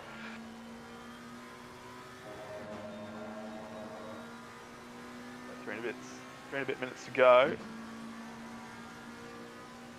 I think it's a little bit tight for the second spot on the front row. I think Relahi's probably got enough in hand at the moment. 4/10 is a lot to find for Geelong and co.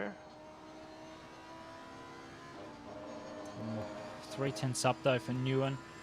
It's going to bring him into the top 10. Be interesting to see if we can find any more time in the final sector. There's always time in the final sector though, because of how bad chicane is. There we go. Ooh, lost it a little bit on exit of the hairpin there. Let's see if you can find that. Ooh, a little bit squirrely there, maybe a little bit slow. Yeah, losing another 10th there. Let's see what else we can bring up here through the final chicane. One of my least favourite corners on this track. Let's see, good exit. Ooh, lost it all. That rear end cost him, so he's not going to gain a position. He is going to improve, but not enough.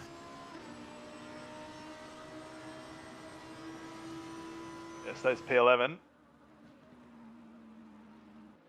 He's got time to get a couple more laps in if he's got the fuel and the tyres. On board with Hignet here. P9, about 1.5 tenths up.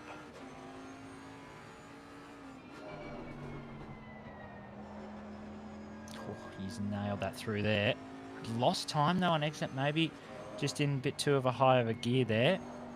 Fourth through there, rear end coming around a little bit. Loses more time on exit because of that rear end going around. So he's really going to have to maybe look at his gearing choices through those couple of corners there, down through turn 10. Ooh, solid exit, 2/10 up there.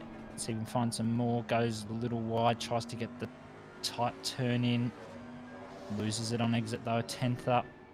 Maybe a little less. See what he can do through the final couple of corners here. Ooh, he's going to hit the curb too much. Yep, that's the lap gone already. And there it is. Now, if we can just go back on board with Hignett from the cockpit cam there, please, Mr. Director. If you look above the rear view mirror there, you can see the little 2 bolts and a little thing. It looks like a smiley face. I can't unsee it now. I can't unsee it. No, you have to see it with the rear view mirror, like making it a smiley face. Yeah, there you go. There it is. That's the angle. Look at it. It's a smiley face. Can you guys see it? Just? No. Everyone's like, what is this guy on about? I think JC might have just put the right emoji in the chat there for exactly what you might have been seeing. That's what it is. Yeah. I do see that. I don't see as much of a smiley face. I see surprised expression. He's up 2/10. Just a little bit squirrely on exit.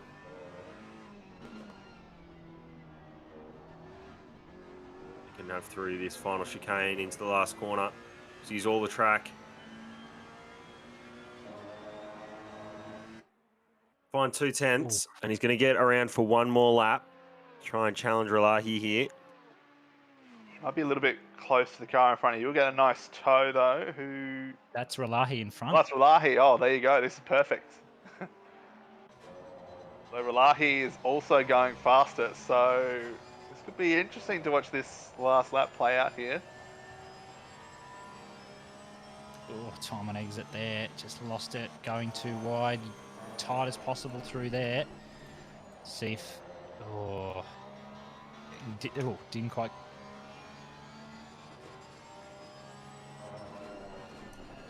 Let's see, hairpin late on the brakes. Oh, he had the time and he's had enough.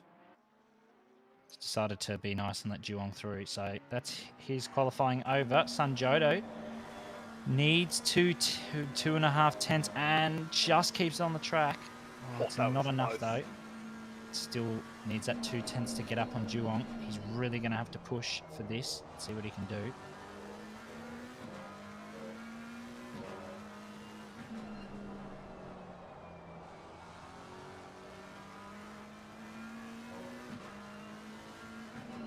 Oh, equaling his time now. Oh, he's hit the curb. Too much curb, yeah.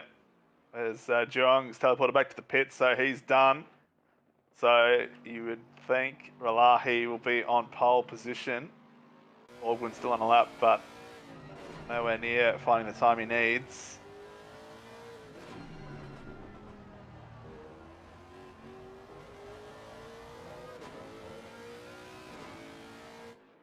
Oh, Baldwin thought he might have gone up there, but no, he's done. 10th and a half down.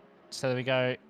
Relahi on top, 42.4. That's a blistering time. Juong 2/10 behind Sanjodo, nearly 5/10 behind. Baldwin nearly had Sanjodo. Gafford there, P5. Cheviet's P6. Burrs 7. Oliver 8. Hignett 9th. And Dutaboy in 10th. So very solid top 10 there.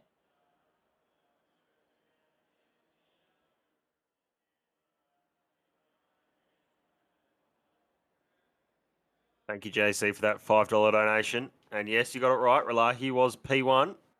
Well done. Good call.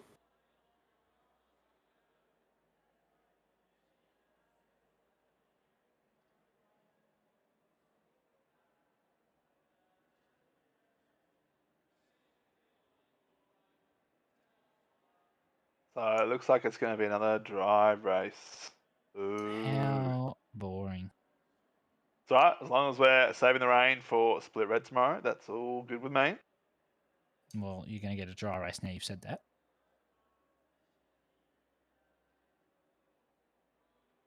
We might have had our fair share of wet races at Zolder. It is Spain after all. Yeah. I said earlier at the start of Split, I think this track actually races better in the wet, just because of the tyre wear you get in the dry. There's no smiley faces on any of these cars either, I'm seeing.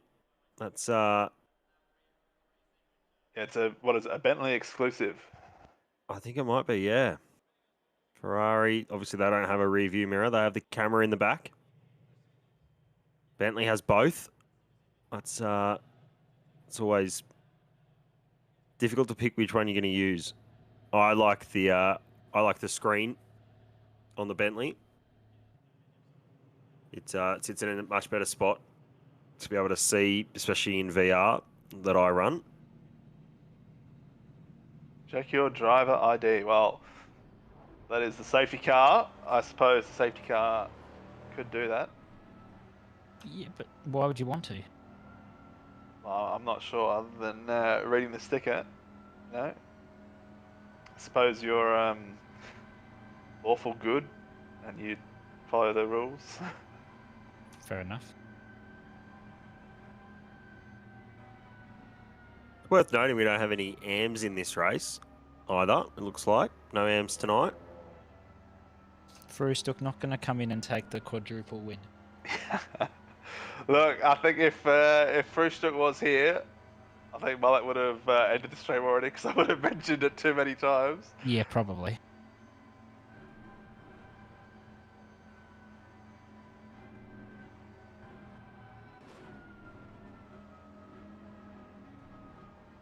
Yes, Sandeezy. Someone did say the Jag. We have that as the safety car.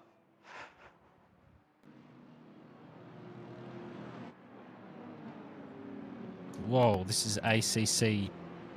Whoa. Inception, isn't Yeah, it? that's... If you liked ACC, Jesus.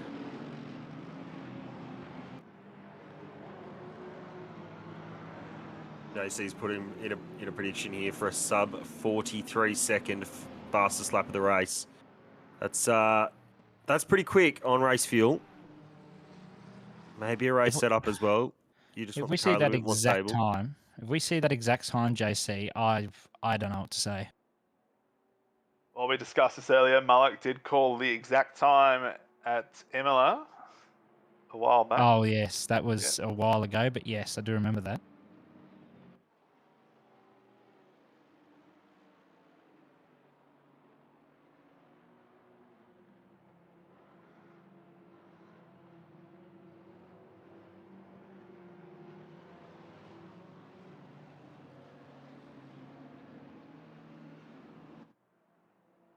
So, safety car's going to pull off now. It's the Who rest of the wants field. to take us double up. away? Why don't you do it, Bender? Sure thing. Let's prepare for rock and roll, ladies and gentlemen.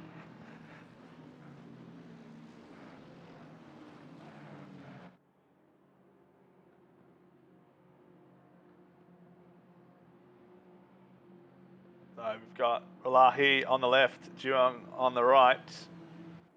Waiting for the lights to go green. And they're finally away. Immediately, cars fan out. 2 on the grass, 5 wide in the middle. Oh my goodness. That is not going to end well. But it looks like Ralahi has... Oh, and it better hasn't start. ended well. There's carnage at the back. People are spinning. Ralahi on the inside. Juong trying to hold it around the outside, but has to tuck in. Looks like Sanjoto has jumped up to... Well, he started third, sorry. Safety car's there. He's battling with Juong. He's going to have the inside and run up the hill into 4. I think he might have this done. Juong's going to have to try hold it round the outside. He does. He goes very deep, too deep. Sanjoto's got him. Bit of argy-bargy in the back there, but that's okay. Oh, it's not okay. It's okay until it's not okay. Someone's around as Baldwin sends it up the inside of, it looks like Graffor there.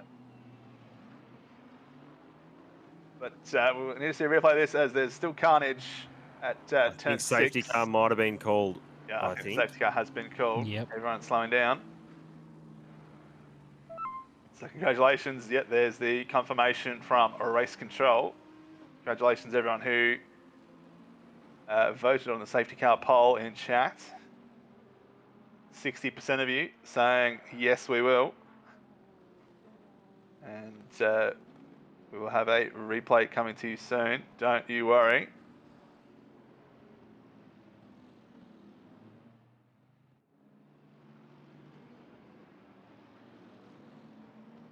I think that's a quote by Sam Bugden there, sums it all up. Cars going in every direction.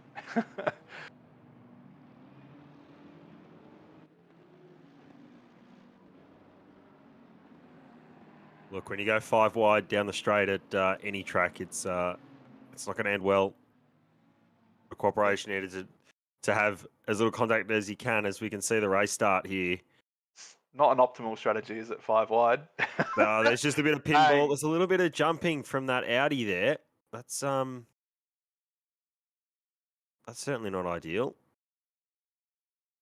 And there's still 3 wide through turns 1 and 2, and then we go up around turn 4 on the run to turn 5. Couple up ahead, just get in the wall. And it's the Audi involved also with Hignett, isn't it? That's Hignett and Dusa Boyan. probably just a little bit of overlap. Yeah, it's unfortunate, that one. Understeer from Bentley, and then bang, dead. That Audi is wrecked. Oh yeah. It's been hit from like 5-6 different directions, and that's an absolute car park.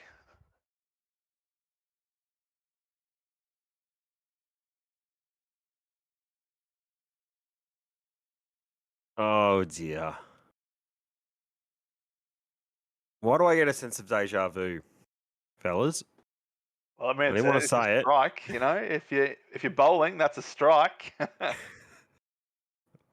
Take your 10 pins and go sit down again. Only one shot needed. The eyeball suggesting that's submission to L of the week. I certainly think that. I think Yes. Hobbsy, you might just be lucky there not to get L of the week this week. Yeah, off the hook for now, mate. After this, I don't know. That was, dear. I don't know. I think that might have caused a lot of L's, but yeah, we'll see. I'm probably not off the hook yet, no my luck. You might be in with a shout for top 3, mate. Yeah. So I'm board with Tim right here. I think he's going to be in amongst the thick of this. Oh, look at that. He's just got no vision, nowhere to go. Bang. See you later. Thanks for coming. Just gets a little snippet of an Audi facing the wrong direction. Probably processes, yeah, that's not right, and then it disappears.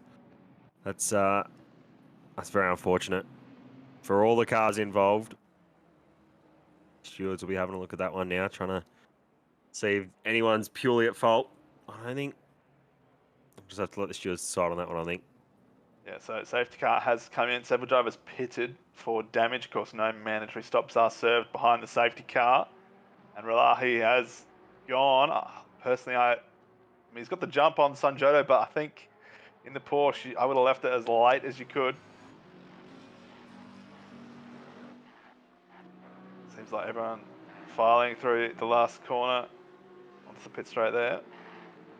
There's a few gaps there, but I don't think you can do much when the leader goes just before that last corner, as early as he can, and you can see he hasn't been able to pull that gap. As you were saying, Bender, I think that's might have missed the trick there. Yeah, I would have left it as late as he could before starting to accelerate, because then you're shortening the time they've got the slipstream at high speed for. But it's worked out for him. He's held the lead. Maybe the fanning out is just maybe he just knows that he doesn't want to be behind safety car again, and is just being smart. He doesn't want to have any chance of a Mugello 2020 Valtteri Bottas taking the field very slowly up to the line. And what happened after that was sadness, I think. That was farcical.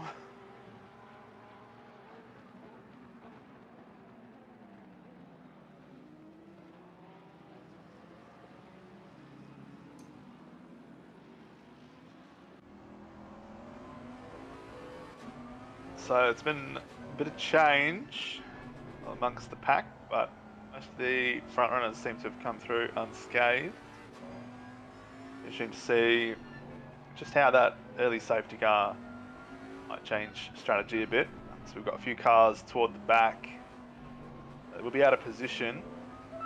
Might cause a bit of, I guess, unwanted traffic if you do try and pit early for the undercut. I mean, they will be for position, so they won't have to get out the way as if they were blue flagged.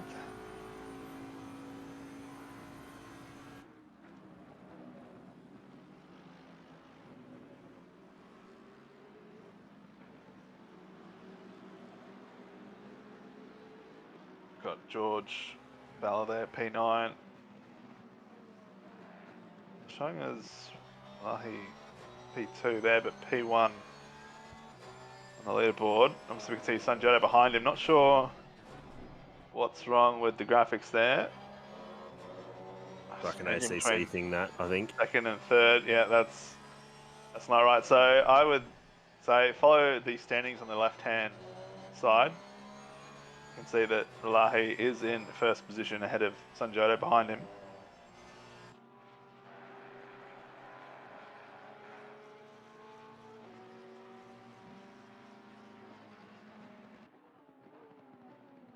Yeah, so solid. Go, mate. I think we have 3 cars in the pits, maybe serving mandatory stops. Maybe they didn't want to pit for the amount of damage they might have copped up in that incident after turn 4. So I'll have to wait and see where they pop out. It'll be tight whether they get in front of the leaders here. They might just get lucky. 599, and I think that might be 13, as you can see on the track map on the right-hand side. There you go, just had confirmation in chat. It's a feature. So, esports ready, you might say. So Jung sets the fastest lap, immediately takes it off Ralahi as Merc of Bushel gets a little punt to Reno from behind there into turn 1. I think he might have just overslowed so he doesn't hit Bradley Chaplin. Yeah, but you still got to be heads up if the car's behind. Yeah, it's unfortunate. Yeah, it's unfortunate.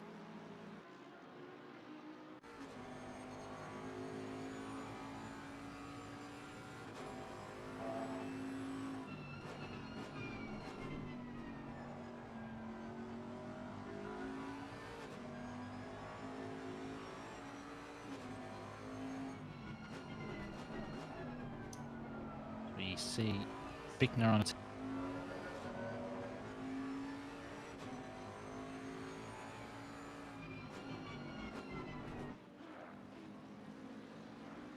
Yeah, Diabol's in chat also just saying about your point, Thomas, that sometimes you just stay out for a lap or two, see how the car handles before committing to a pit stop either way, as Hignett running very wide. I think all 3 of them might have just picked up a track limits warning or maybe a no time gained. Surely that's a warning there, I think, for the amount of bonus speed you get. Tyres coming up to temperature. Should be sitting in the good window now. They've done 2 laps, maybe 3 laps, not under safety car now, finishing their 3rd lap. So you'd think the tyres are sitting pretty comfy right now. There we go. So fastest lap being traded around at the moment. Sanjato goes fastest with a 43.425. I remember the predictions, but I think they were in the 42s, high 42s. Yeah, JC's was a 42.9, 42.946. Write that down on my piece of paper so I don't have to go trolling back through chat. Nice. Glad someone's got it. Valiant's in chat saying BMB up from P30 to P18. Yeah, definitely a contender for top 10 by the end of the race. Still a long way to go, of course, but lots of racing in the last 50 minutes of the race. I didn't see Hignett ducking in the pits there. I did not see that. So replay the start. So just watching BMB. He's the black Audi at the back. Just avoiding all the carnage, which is the best strategy to do to gain you the most positions, as we're seeing. Yep, I gained about 20 positions across the 2 super sprint races at Zolder last week by avoiding the carnage. I made 1 actual overtake on track, and it was on the last lap of the second race. Yep, Oh, so that was death there. yeah, that was a little bit of an oopsie. And he manages to it all parts for him. Look at that. Look at Wow, that. Moses, anybody? Yeah, he got on the brakes as soon as the yellows came out and the safety cars then called. So great driving there, great awareness by BMB. Diebols is doing my job for me, compiling all the fastest laps predictions in chat. Oh, Diebols, you love the man. As we see, I think it was Juong just claimed it back there from Sanjoto with a 43.413. I think that was a 314, you'll find. 314, yeah, thank you.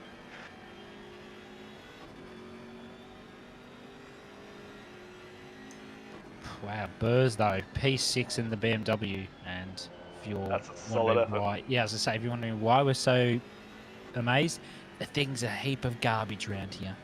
It's the BMW. That's why we're Yeah. surprised. Well, Andy's in chat. He's driven the Beamer for a while. I'm sure he knows the ins and outs of where it's strong, where it's not.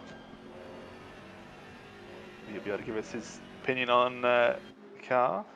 I have a feeling I know what his tips will be, but just need to confirm. Don't drive it. Tip number one. Why are we seeing metallic-y blue? It's quite a nice metallic-y blue, but or is it chrome blue? I have no idea. Is there something about the door handles? I don't know. Could be by the door handles, yeah. Kind of looks like an eye, you know. Yeah. Since how we're on, facial features tonight.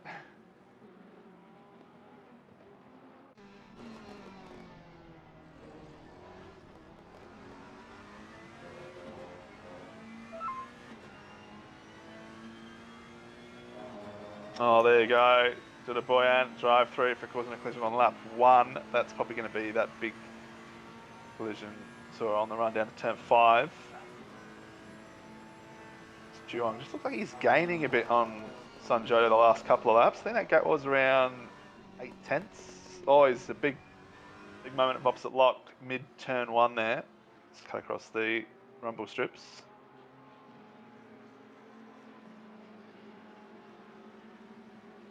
Danny in chat saying it's not even that strong on the straight here, it's just slow everywhere. Wow, that's unusual because the BMW is usually pretty quick on the straights of 99% of the tracks in this game. I drove, I think it was season 2 or season 3. Obviously, it's lots to change since then with VOP updates, car updates, all that. I wasn't particularly a fan of it, but I'm only a fan of a couple of cars in the game. Everything else is trash. So Nissan. Yep. It's called the Shitbrick Nissan. Please use its official title. Sorry. Thank you. Yeah.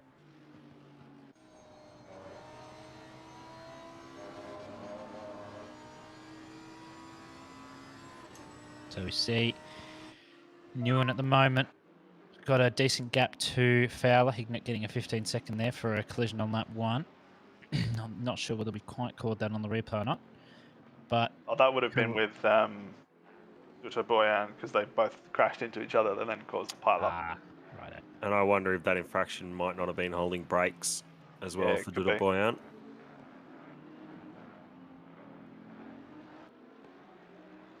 Otherwise, I'm sure the stewards have well and truly looked over it. I mean, it's been 15 minutes now and then they're just dishing out penalties, so they would have had eyes on it from 17 different angles.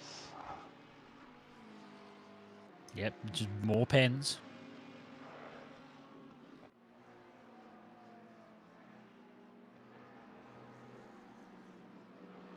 Oh, see, there you go. Ferox in chat saying, I remember when the first day of the British GT DLC came out and the M6 Beamer had really high boost levels and it was crazy quick, and then it got nerfed.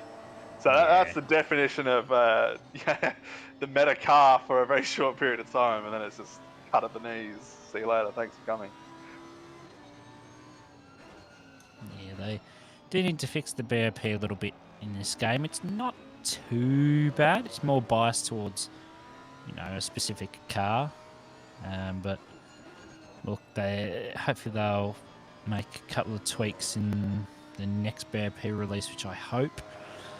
If, based off previous trends, it's sort of mid to late November, we might also see the M4 coming into the game then as well. Not too sure about that, though. Well, there is the Lamborghini Super Trofeo Evo 2 event. Even though it's just like a promotional event for Lamborghini coming up sometime soon. I can't remember when. Before the end of the year, I think.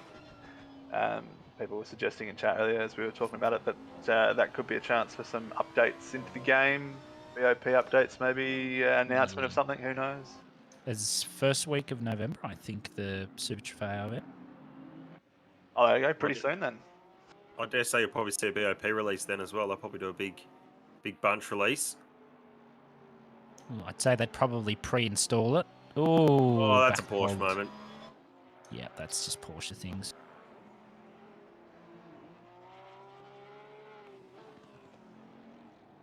It's had a bit of a rub there. That's Oh, lovely. That'll buff out. That's a warning. Yeah, I was about to say that's a bit wide. So, like told, yep, you need to just stay in bounds, mate. So as we go on board, well, not on board, but watching Min Yuan here, chasing down Caro for P7.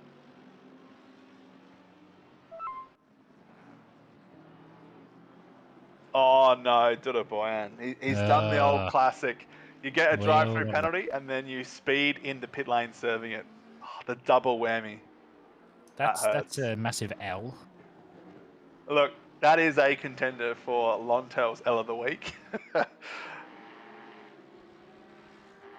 Moloch's going to hate me for just continually plugging it, but I think Shacked a Fool from the NBA, that's kind of the theme or idea of the show that could be done.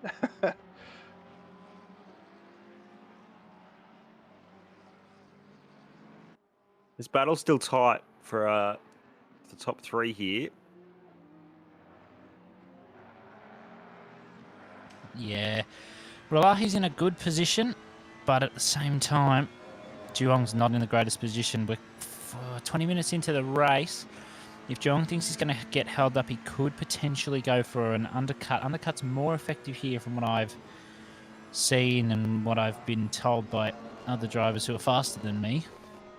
So it'd be interesting to see. Ralahi's probably just going to wait for them to battle and go as long as he can and then pit and just try and have a solid last bit of the race. But I think the person who currently has got control here is Sanjodo, because he's going to try and catch Ralahi, but he's got Juong behind him. So if he can drop the gap to Ralahi and pull out some time to Juong, he's going to be in a powerful position here.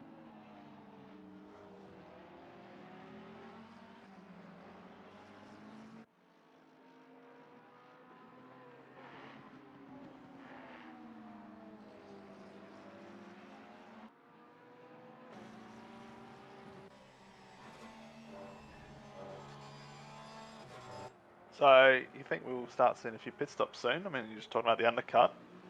It is 40 minutes. I think people would try and extend it past a little bit, 30 minutes, I think, given we did have that early safety car period.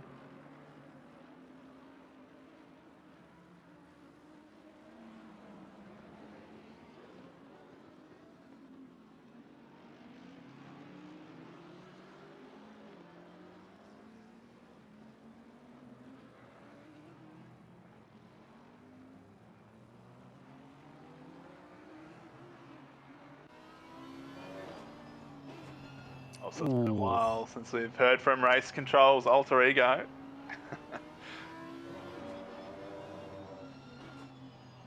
Gamby here up to 16th, chasing Pat Oliver on debut. He's down to 15th. Is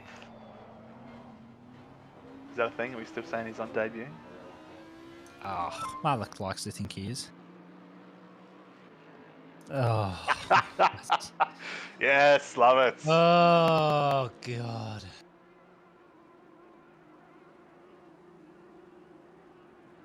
Look, we had a few absolute gems during Split Yellow. Hobbsy, you have to go back and watch them, mate. Oh, considering the race ahead, I really don't want to go back and watch it.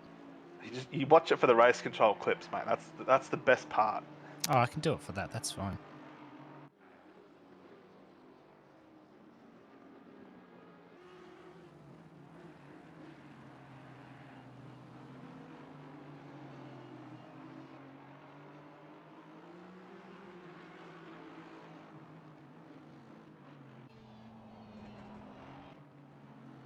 That's close there. I thought that was going to be contact.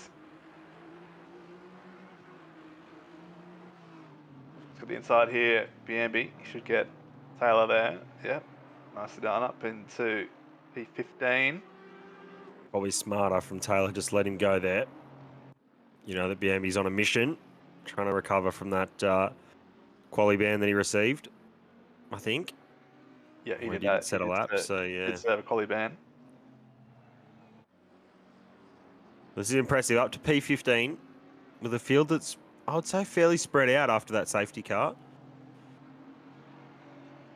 So he's just going to start pounding away, putting in really good laps, get up the back of Pat Oliver and try and put him under some pressure.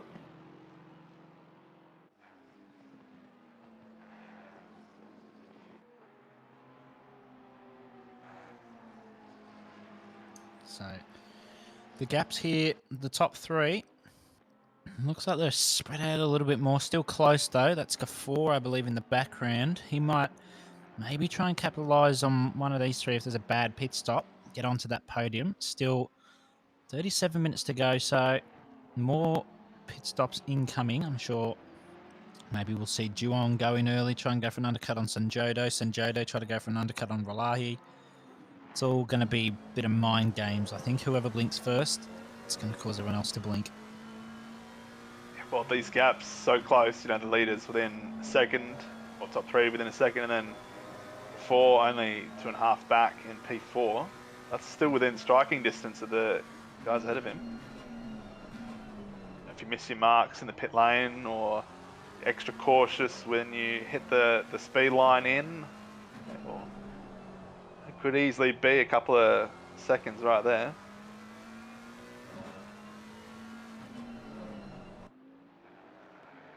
Yeah, they're going to have to absolutely nail their pit stops if they're going to want to not lose that precious time they've got.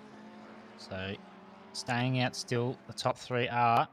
And if Gafour's going to stay out as well, he does.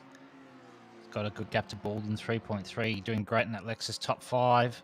Doing very good in quali. He's did a 42 in quali. I believe from what I read, it's his first ever 42. So solid effort from him to put himself in a very good position for the race.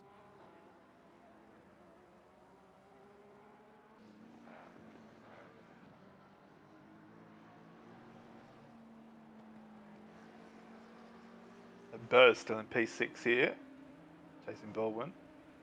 It's been there for a while, I think. As we can see, yes, good thing we moved off that abomination of a livery. Oh, it's there again. Yeah, we don't want to see that. Oh, God. Get it off. Get it off.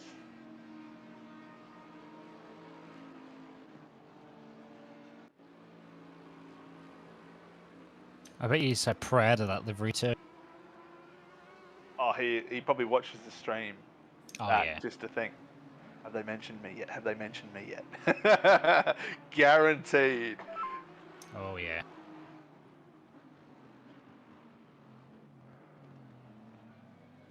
Well, there you go, race control. If you don't pay your exorcist, do you get repossessed?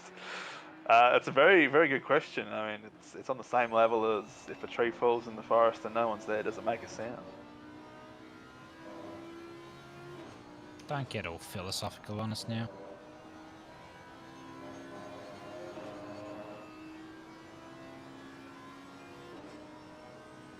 At the moment, we've got 6 cars that have stopped. Hignett being the leading car there. So we're just gonna have to.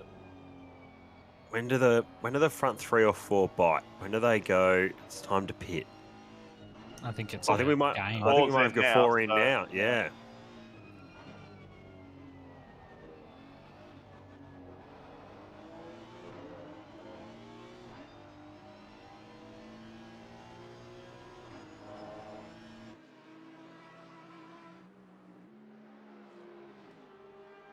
Well, Paddy Oliver, he's got Biambi behind him. Gone I think ultra Biambi's- defensive. Oh, moves to the outside. That was not a smart move because Biambi's got those better break. Oh, a bit of a tap Oh, though. that's. Oh, that's going to be a steward's request there. They're going to have a look into that one. Stewards That will have a should look be- and they'll see whether he's up far enough and. Bit of a redress, maybe.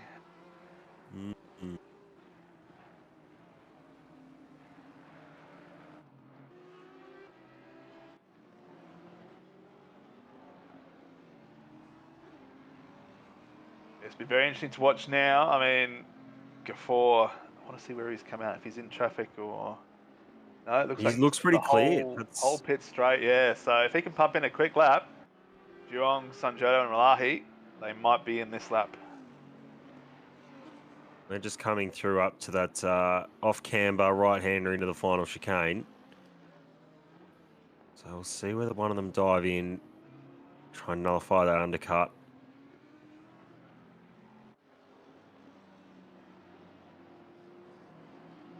We've got Duong in. So he has bitten at the bullet. Trying to make sure that undercut can cover off. We see this is a replay for Paddle over here. Moves across.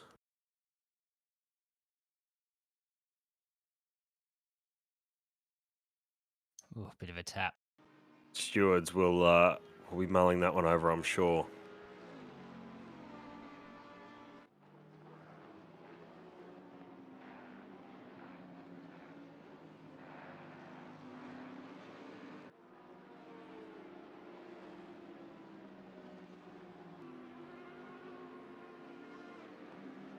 So wait to see where Juong comes out now. Gafor's just coming into that last hairpin, or that last chicane at the moment.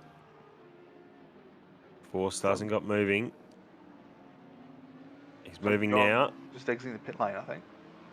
Yep, there he is. So I think Juong's covered off well enough.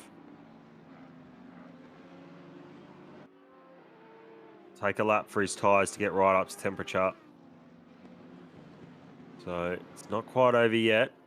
Just got to tread carefully, make sure he doesn't make a mistake, lose a lot of time. Look at all this traffic. Look at this. Look at this.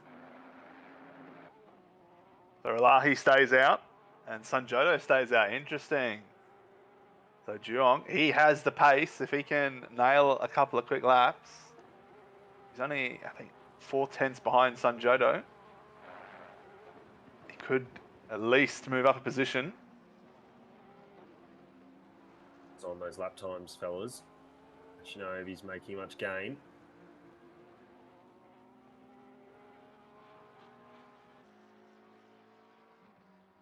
So, Baldwin up in P3, still yet to pit. You see Juong is even further in front of Gafor than he was before, so Fahad looks like he may have had a little bit of a bad stop there. It's not really what I wanted. It's coming down now. I might just eat my own words, but Ralahi, I have a feeling he's going to be pitting soon. Bendai is really looking for it on Bickner. Or Bickner, how do you pronounce that? Yeah, Bickner. Bickner, yeah. New one in the pits, looking to come out soon. So Sanjoto's lost a fair gap to Ralahi now, so if he wants to get that P1 position, he's either going to have to nail his pit stop or he's going to have to fight like hell for the second half of the race. Paul's just banged in a 43.6. So Ralahi's tyres are still good then.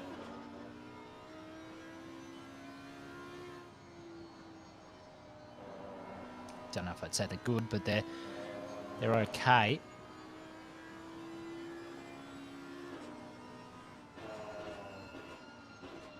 Well, you know, good relative to everyone else at this stage of the race, I guess. Yeah. Sanjoto's in. I think he might have just waited a lap too long here.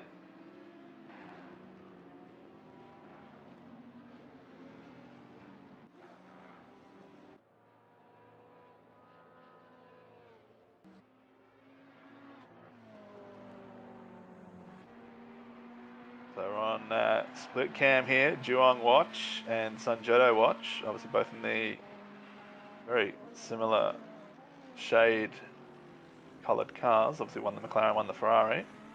Yep, so as we wait to see, this is Juong coming around turn 12 now through to the final sector. I'm wondering if Sanjoto's nailed his pit stop. I'm sure we'll see who has. So Duong, final chicane. We'll see Sanjodo's car drop in a second. There it is. Oh, this is going to be very close. I think This is Duong going might to have be him. close. I think He is toward the end of the pit yeah, lane, but I think he's going to Duong's get him close here. enough. Let's see. Yeah. He's got him. Ooh, yeah. It's him there. Ooh, side by side with Duong. Has played his cards well. Sanjodo's just missed out there. So that is P2 sailing off into the distance. But he does, of course, still have this last half of the race to make up his time. He's on that lap or two fresher tyres. So I doubt that's going to make all the difference, but we'll see. Two laps fresher tyres. He waited 1 lap too long. He needed to pit 1 lap earlier, and he would have retained track position. Of course, the question now is, what can Duong do? Relahi's gone round again. Yeah, Relahi's gone round again. He's coming into the first corner, so see, this might still be tight as well. We'll have to wait and see what Sanjudo's lap times are like. What his sector times might be like, but yeah. I think Relahi may actually, I didn't think I'd say this, he might be in a little bit of trouble, so Baldwin pits, because if he stays out and then his lap times suddenly drop off, he's going to be in a bit of trouble because Duong's tyre's going to be nice and warm. He's going to be doing those good times. The MB 5-second pen, that'll be for the incident with Paddy Oliver into turn 1. So I think Relahi needs to make a strategical decision pretty soon. Burrs still isn't in the pits. Bickner's in the pits. Brits is in the pits. So not too many left to pit now. Have to wait and see what we do. Ooh, so Relahi's going 6/10 slower. That's not really what Relahi wants right now. He's probably going to have to think about pitting. I think he knows that. And the gap between Duong and Sanjodo is 1.9. Sanjodo is 2 seconds behind Relahi. So this could be a change for the race lead when Relahi pits.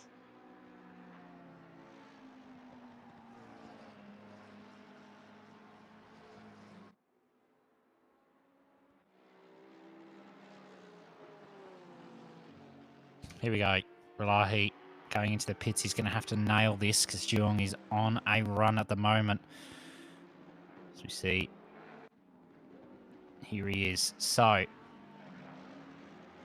Relahi, pit limiter on, coming into his pit box. We saw where Duong was on the track when Sanjodo was coming out of the pits.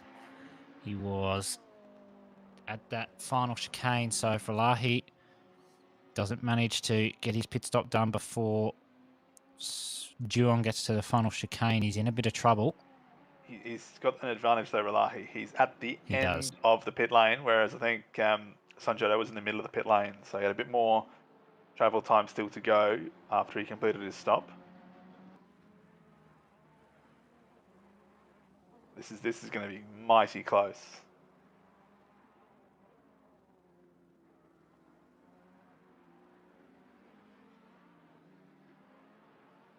He needs to start rolling. Ooh, Relahi, this is going to be close. He's Here we just go, he dropped now. goes.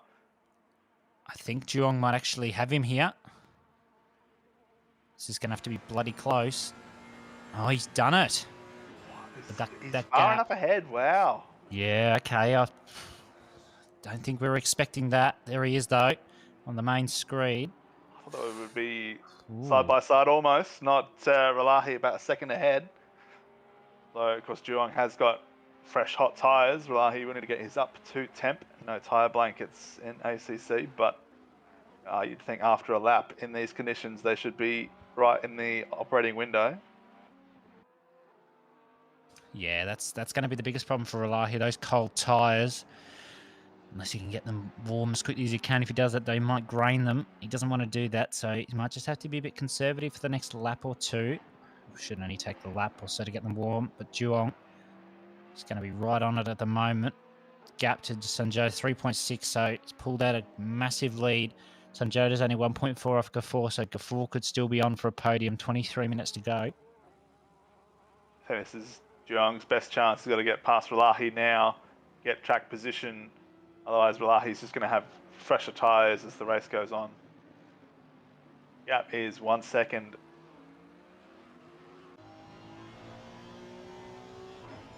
Go back on board with Pat Oliver's got Ben Dye behind him, 4 tenths. Picking out 6 tenths ahead. Gets crossed up, going through 10.7. A little bit wide there for Paddy Oliver's using all the track though, which is great to see. Losing out a bit of time to Bicknut.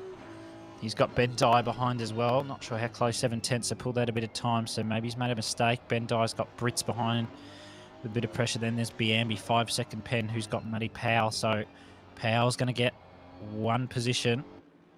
Biambi needs to keep going. Oh, it doesn't matter anyway, I realise, because Hignet's got a pen. So at the moment, Biambi's only going to go down 1 position, even though he started 30th. That's a great effort.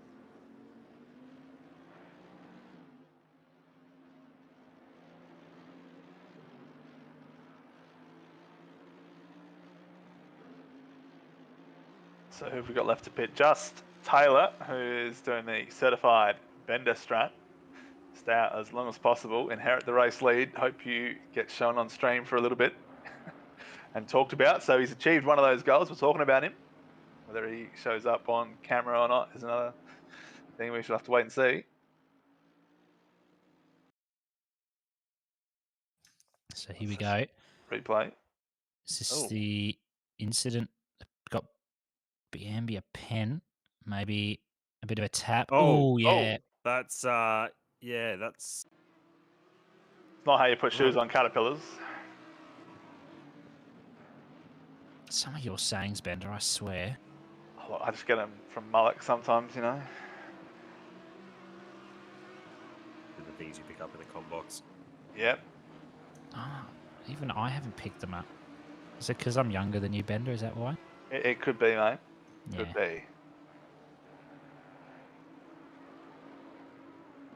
Not a wise old hand yet, so... I was going to say, once I turn 18, do I become wise?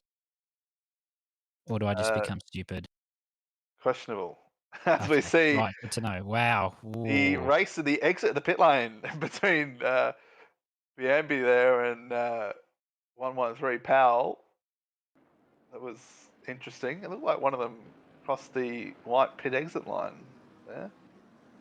Maybe. I'm sure the stewards will have a look at that. But yep. Interesting that Powell still came out ahead. I wonder if he repaired that damage. Well, he may have. So I think rear damage is a bit more severe than front end damage, isn't it? Normally. Especially in the Audi. Yeah, I was going to say, I think it's actually car dependent. I know there's a couple of cars you get front end damage. It's pretty bad. If you get it in the rear, it's not so bad. I know the Porsche is really bad for rear end damage. Audi's the same. Honda's not good for front end damage. There's a couple of cars that you just don't know you have damage until you've got about 10, 15 seconds of damage, which is just disgusting, but you know.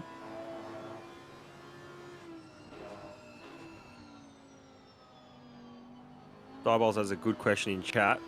If you had to race GT3s at one of the F1 street tracks, which one would you pick? Harris says Singapore. Frank says the Bahrain outer loop. Not really a street track.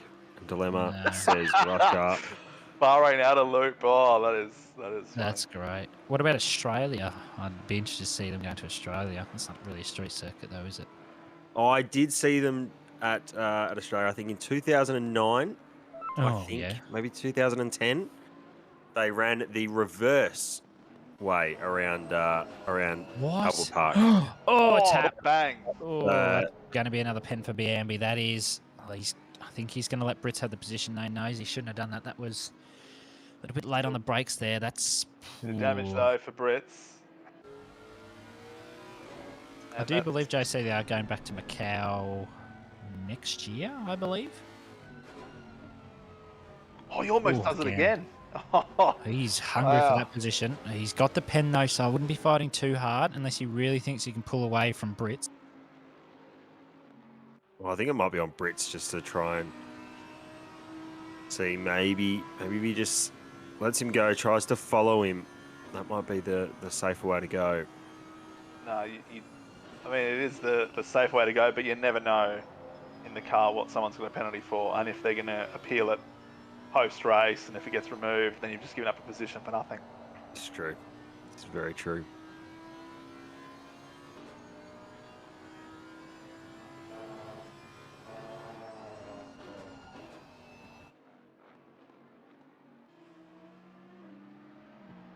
Yeah, back to the question from Diebols. I'd like to see them at Singapore on the proviso it's at night time. I think the fact that that race is at night adds a lot to the spectacle of the race. I think if it's at day, then it's kind of just it's another street track for me at least. Imagine seeing the GT3s at Monaco. That'd be a snore fest as we see those Yeah. fresh tyres for Ralahi coming into play now at 43.212. So if you're on fastest lap, watch. There's the time to beat. He's just opened up a 1.8 second gap from Juong now. So I think, barring a mistake or catching traffic at a bad time, that's probably Juong's best chance gone through the pit stop phase of taking the lead.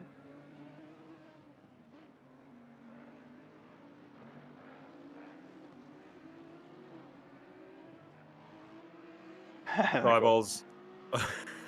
I've given it a go in Assetto Corsa. Obviously, great mods in that, but I've given Monaco a go, and it's basically like you're crawling around the hairpin.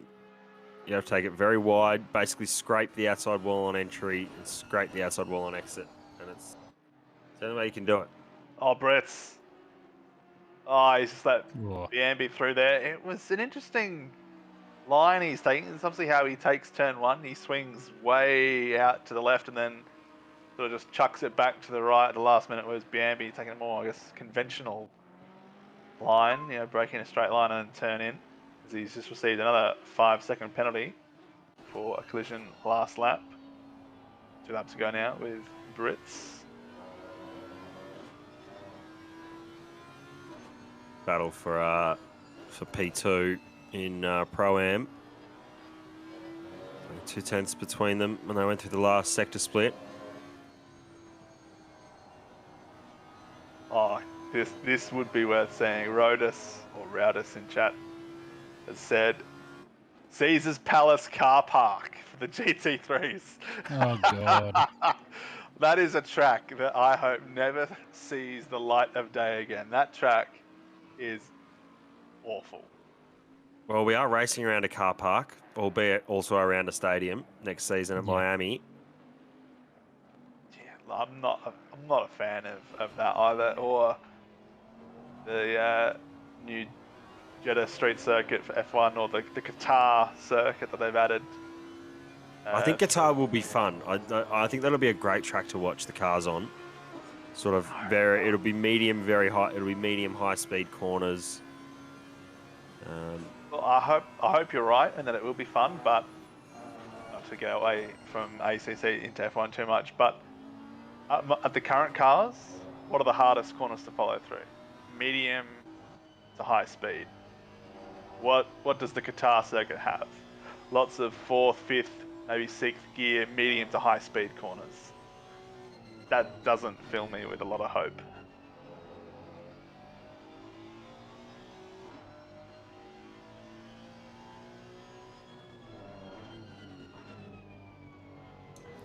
So just under 15 minutes to go. Sanjoto's pulled out that gap to Gafour, so Gafour's hopes of a podium are looking slimmer at the moment. 1.7 still between Ralahi and Juong, so anything can happen there. Sanjoto's dropped back to Juong. I think he's just going to try and finish his race in P3.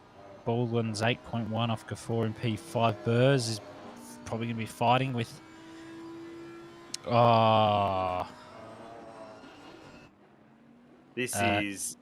That is ridiculously close. Is that what JC guessed a 42.946, and we've just seen a 0.981.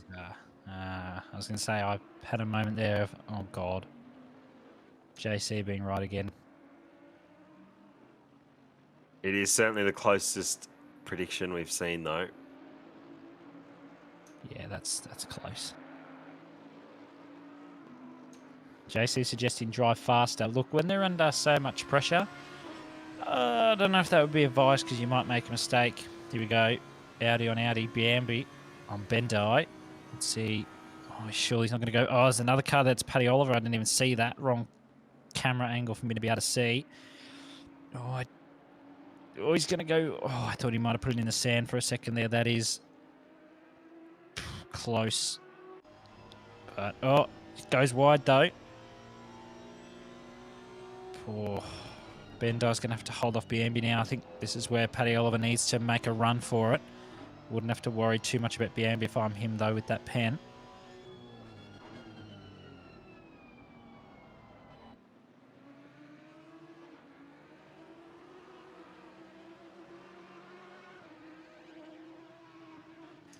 So let's keep going. Oh, Paddy Oliver. Thought he might have gone a little wide there. Biambi right on the back of Bendi now. Let's see if he can do anything about it. Coming down the straight, going the slipstream, both in the Audi, so no. Oh, not too much of a pace advantage gain, I'd say, unless they're using different setups, less wing, more wing, different ride heights. Oh, a little bit wide there for Biambi. That might be a warning. It's a bit tough there if you do get a warning, but can happen. Let's see. Oh, side by side. Bendi goes with Oliver. Oh, Oliver doesn't want to give in. Goes to the inside for the final chicane. Oh, I think Bendi's going to have to give in or it's going to get a bad run out. And Biambi will have him here. If he can just get that slipstream. Here he goes. Oh, I think Biambi may have just touched a little bit of curb there, which has slowed him down. Still got that slipstream though. I think he's going to look for it here. If not, he's going to at least put his nose out. He does. He looks for it. He's going to go for it. Oh, but can't quite get it done. Bendi moves across though just to make sure he's not going to get taken out by a fellow Audi driver. So this is the chance for Paddy Oliver to get away.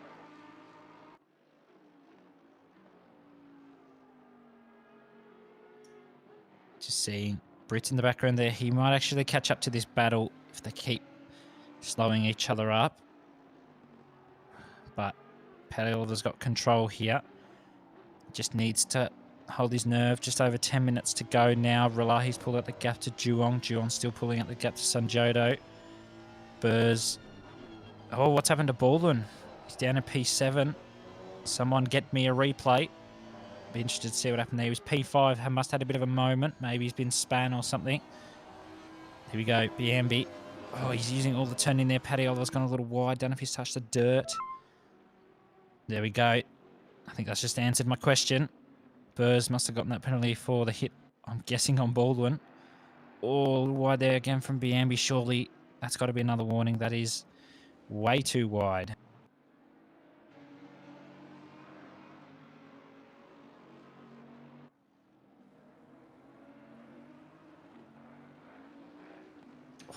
Still a close battle though. See if Bendi can nail the exit here. Paddy Oliver got a decent exit. Maybe went a little wide. Maybe a warning. Couldn't really tell from this angle. There is Brits in the background who's got Powell behind. So these are going to be the two blokes who are going to benefit from Biambi's pen. They're going to go up a position unless Biambi can pull a bit more time. I doubt it though, being in a battle like this. Oh, Bendi's going to go deep. Biambi's definitely going to come through there. A little bit too opportunistic there for Bendi. He really had his moment there. Here we go. This is Baldwin with Burrs. This is the penalty we just saw. Maybe into the final chicane. Let's have a look. Ooh, very solid time. Ah, just tapped him round. Ooh, good recovery there from Baldwin though to get it going. No cars in his way. Oh, I think he spun again there though. That's got to hurt. Back to this battle though. What a battle. Biambi now is right on the tail of Paddy Oliver. He doesn't want to push it too hard though, Biambi, because he's got that pen. He just wants to try and pull away from as many people as he can. Can't do it though when there's a car in front. But sure, he'll just hold all to his own, keeping it on the track.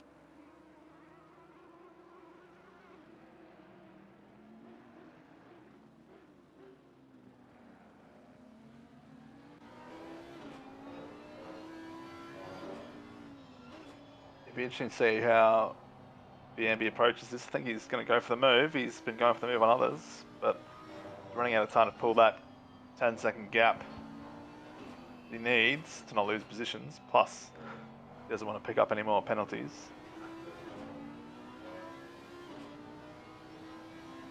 Looks like He's got the run here. He might be close enough here. Oh, right to This the feels inside. like a sense of deja vu once again. Oh, no.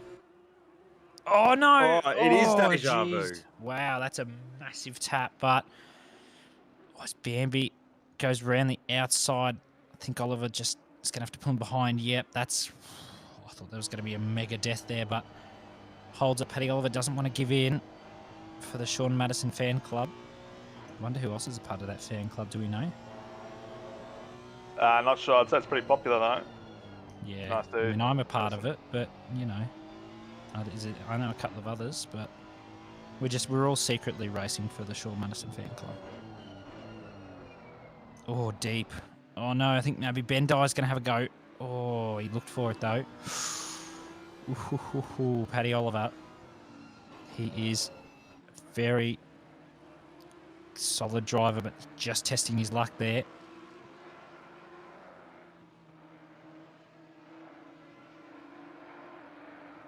Or if Paddy might have just a bit more damage after that contact down the main straight with Biambi, and he's just not having a good time getting the car pulled up.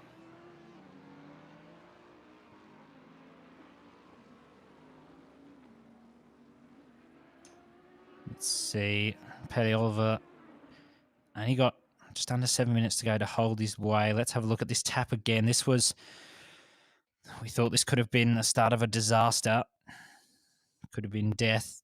So let's see what exactly happened. Did Paddy Oliver move back across? He did. Bit of a tap there. And then Biambi said, no, don't do that. And then went later on the brakes, went round the outside just to ensure that he had the move done, and he did. Paddy Oliver tucked back in behind, looked for it around the outside, but couldn't get it done. As we see now, Ben Dye's on the back of Paddy Oliver once again. That's Biambi just up ahead. That's Brits making his way up, and Power there might, maybe by the end of the race, just get his neck into this battle. But for the moment, Ben Dye and Oliver battling. 6 minutes to go. Yeah, the potential to just simmer away, and it's reached boiling point. A couple of passes, bit of door-to-door racing, as Zach Brown calls it. As we see, actually, just in front of this battle, Biambi's already made up to Bickner. I wonder if he might have made a little bit of a mistake there, Bickner. So maybe he'll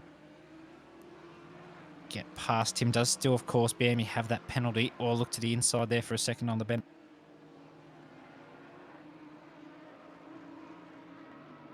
Don't think much could have been done there if Biambi had a cause to spin. So Ben Dye's dropped back a little bit. Oh, looks to the inside. Biambi on Bickner gets it done though. I think Bickner may have actually let him have that one. But solid move there. But Biambi's going to hold it for now. So we move to Baldwin and Newen.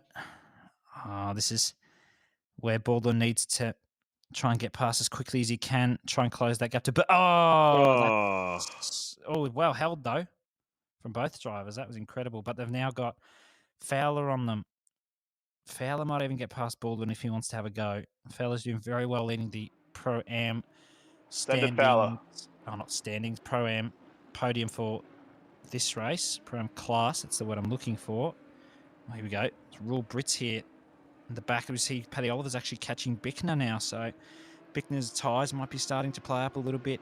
Might be understeering, oversteering, all of the above. Oh, but Oliver goes wide again. It might be another warning. Haven't seen any drive-throughs to track limits as yet. I'm sure race control will be like, no, that's wrong. I think that contact between Newen and Baldwin as well might have just given Burst that 10-second gap that he needs.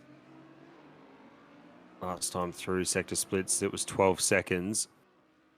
So, see a replay here of Min goes defensive. Oh, that's a tough one. Baldwin really had the run on him. Let's have another quick look. This is the angle we saw it from.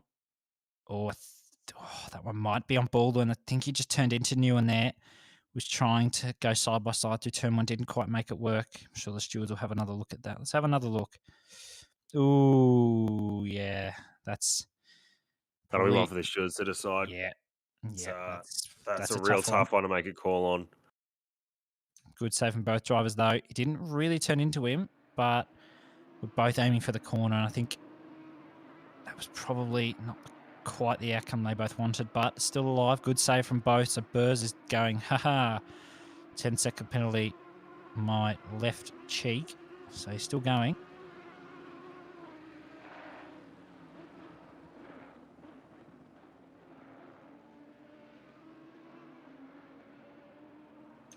Just having a look now. Actually, Sanjodo's managing to catch back up to Juong, so maybe Juong's tyres are starting to drop off. 5 seconds he's dropped Juong to Relahi now. Sanjodo's really catching up. Wonder if Juong might actually, maybe he's fuel saving, or he has had a bit more graining in the tyres. So you see Baldwin again back on Nguyen.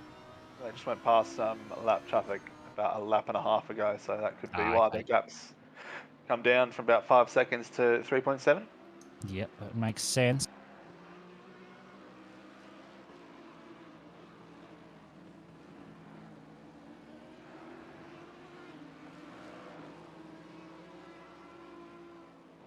I think big mover of the race so far is Bambi. He's up from P30 up to P10. He's still probably going to lose out maybe 5 or 6 spots after that penalty, but credit to him. It's been a charge. I'll say that much. Yep, starting from last on the grid, I believe P30 up to P10 is a great effort, but just a couple of incidents that are going to cost him 1, 2, 3, 4, 5. Maybe 6 positions if Taylor can make a move. Here we go. Oh, not this again. Can we not have this again? Okay, Baldwin's learned his lesson. He's going to go around the outside this time. Nguyen also knows. And just about gets it done. Oh, no. Nguyen wants that inside. Is he going to get it? Fowler wants to get in on the battle now. Let's see what Fowler can do. If he can get up to P6 here, that would be a great effort from him. Or P7, sorry. That would be solid points haul for him. See what he can do. He's had a solid race, fastest lap, 43.9. That's a very fast lap. He's really on pace at the moment, Fowler. Let's see. Baldwin might be able to pull away now. Well, he's not going to get the time back to get the penalty from Burrs. But, you know, down to the last minute in the race, not quite sure where Relahi is on track. Number 44. Just crossing the line now. Just crossing the line now. Okay. So, second last lap. Yep, you're right. So, second last lap for these people. Fowler wants this position. He's going to have to absolutely go for it. Send it. He's got low fuel, of course. All drivers should have low fuel. Maybe he needs to get a decent exit onto the straight, get the slipstream, try and get past. Don't do a Baldwin, though.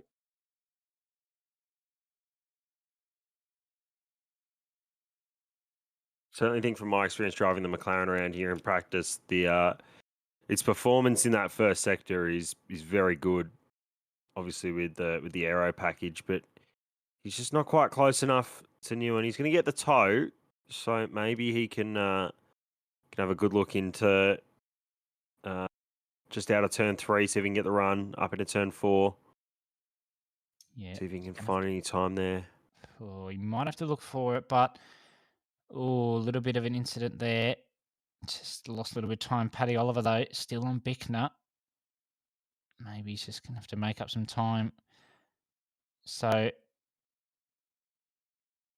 Raleigh coming around for the final lap. I thought it was the second last lap, but it's the final. So, he's going to come round 7.3 ahead of Juong. So, maybe Juong's hit traffic, was having more issues. Sanjodas 2.5. Don't think he's going to catch in time. He's on decent pace. So, 6.3 to go 4. Burrs is going to keep his P5 even with that penalty because of the Nguyen Baldwin incident. Here he is, though.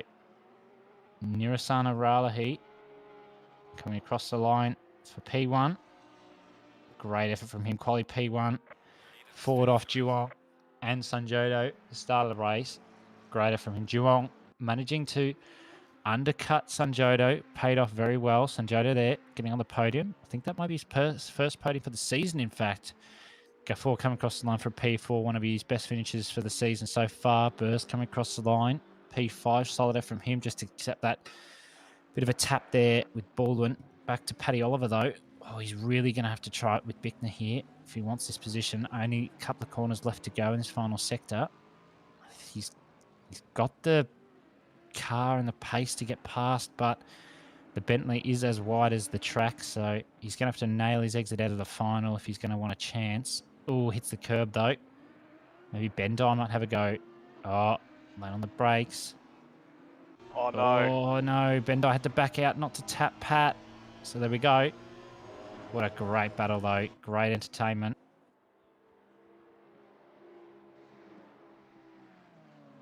Yep, all those guys should gain at least one position where with Biambi's penalty. So Hignett there, going to lose a couple of positions due to his penalties. Then Key coming across the line, Rayhan as well. Might get promoted to either Pro-Am. I'd say probably Pro-Am looking at his pace. Maybe Am just to get him started, but we'll see. And he's back told. Coming across the line for final time, split green. What a race. Yep, can't let it go. I noticed though that Rayhan did complete the Silver Class Grand Slam.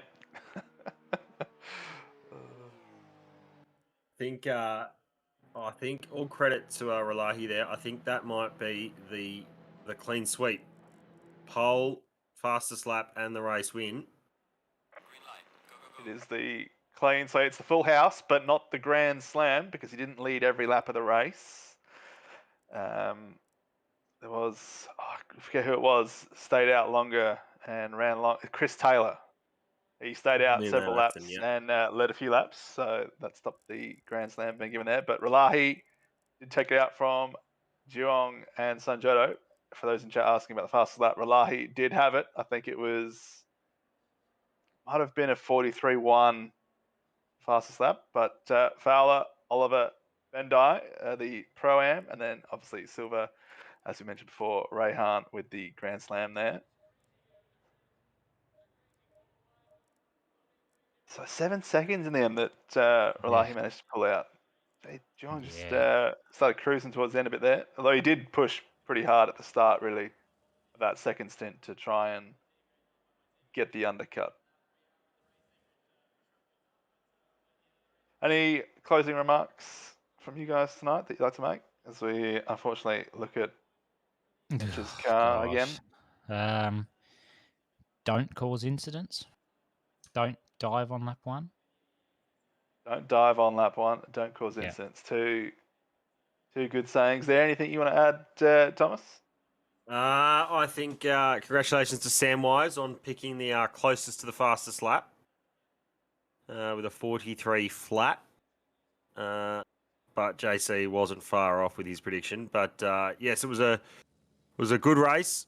That incident at the start was interesting to say the least. But it was a great race. Great strategy played out for Elahi.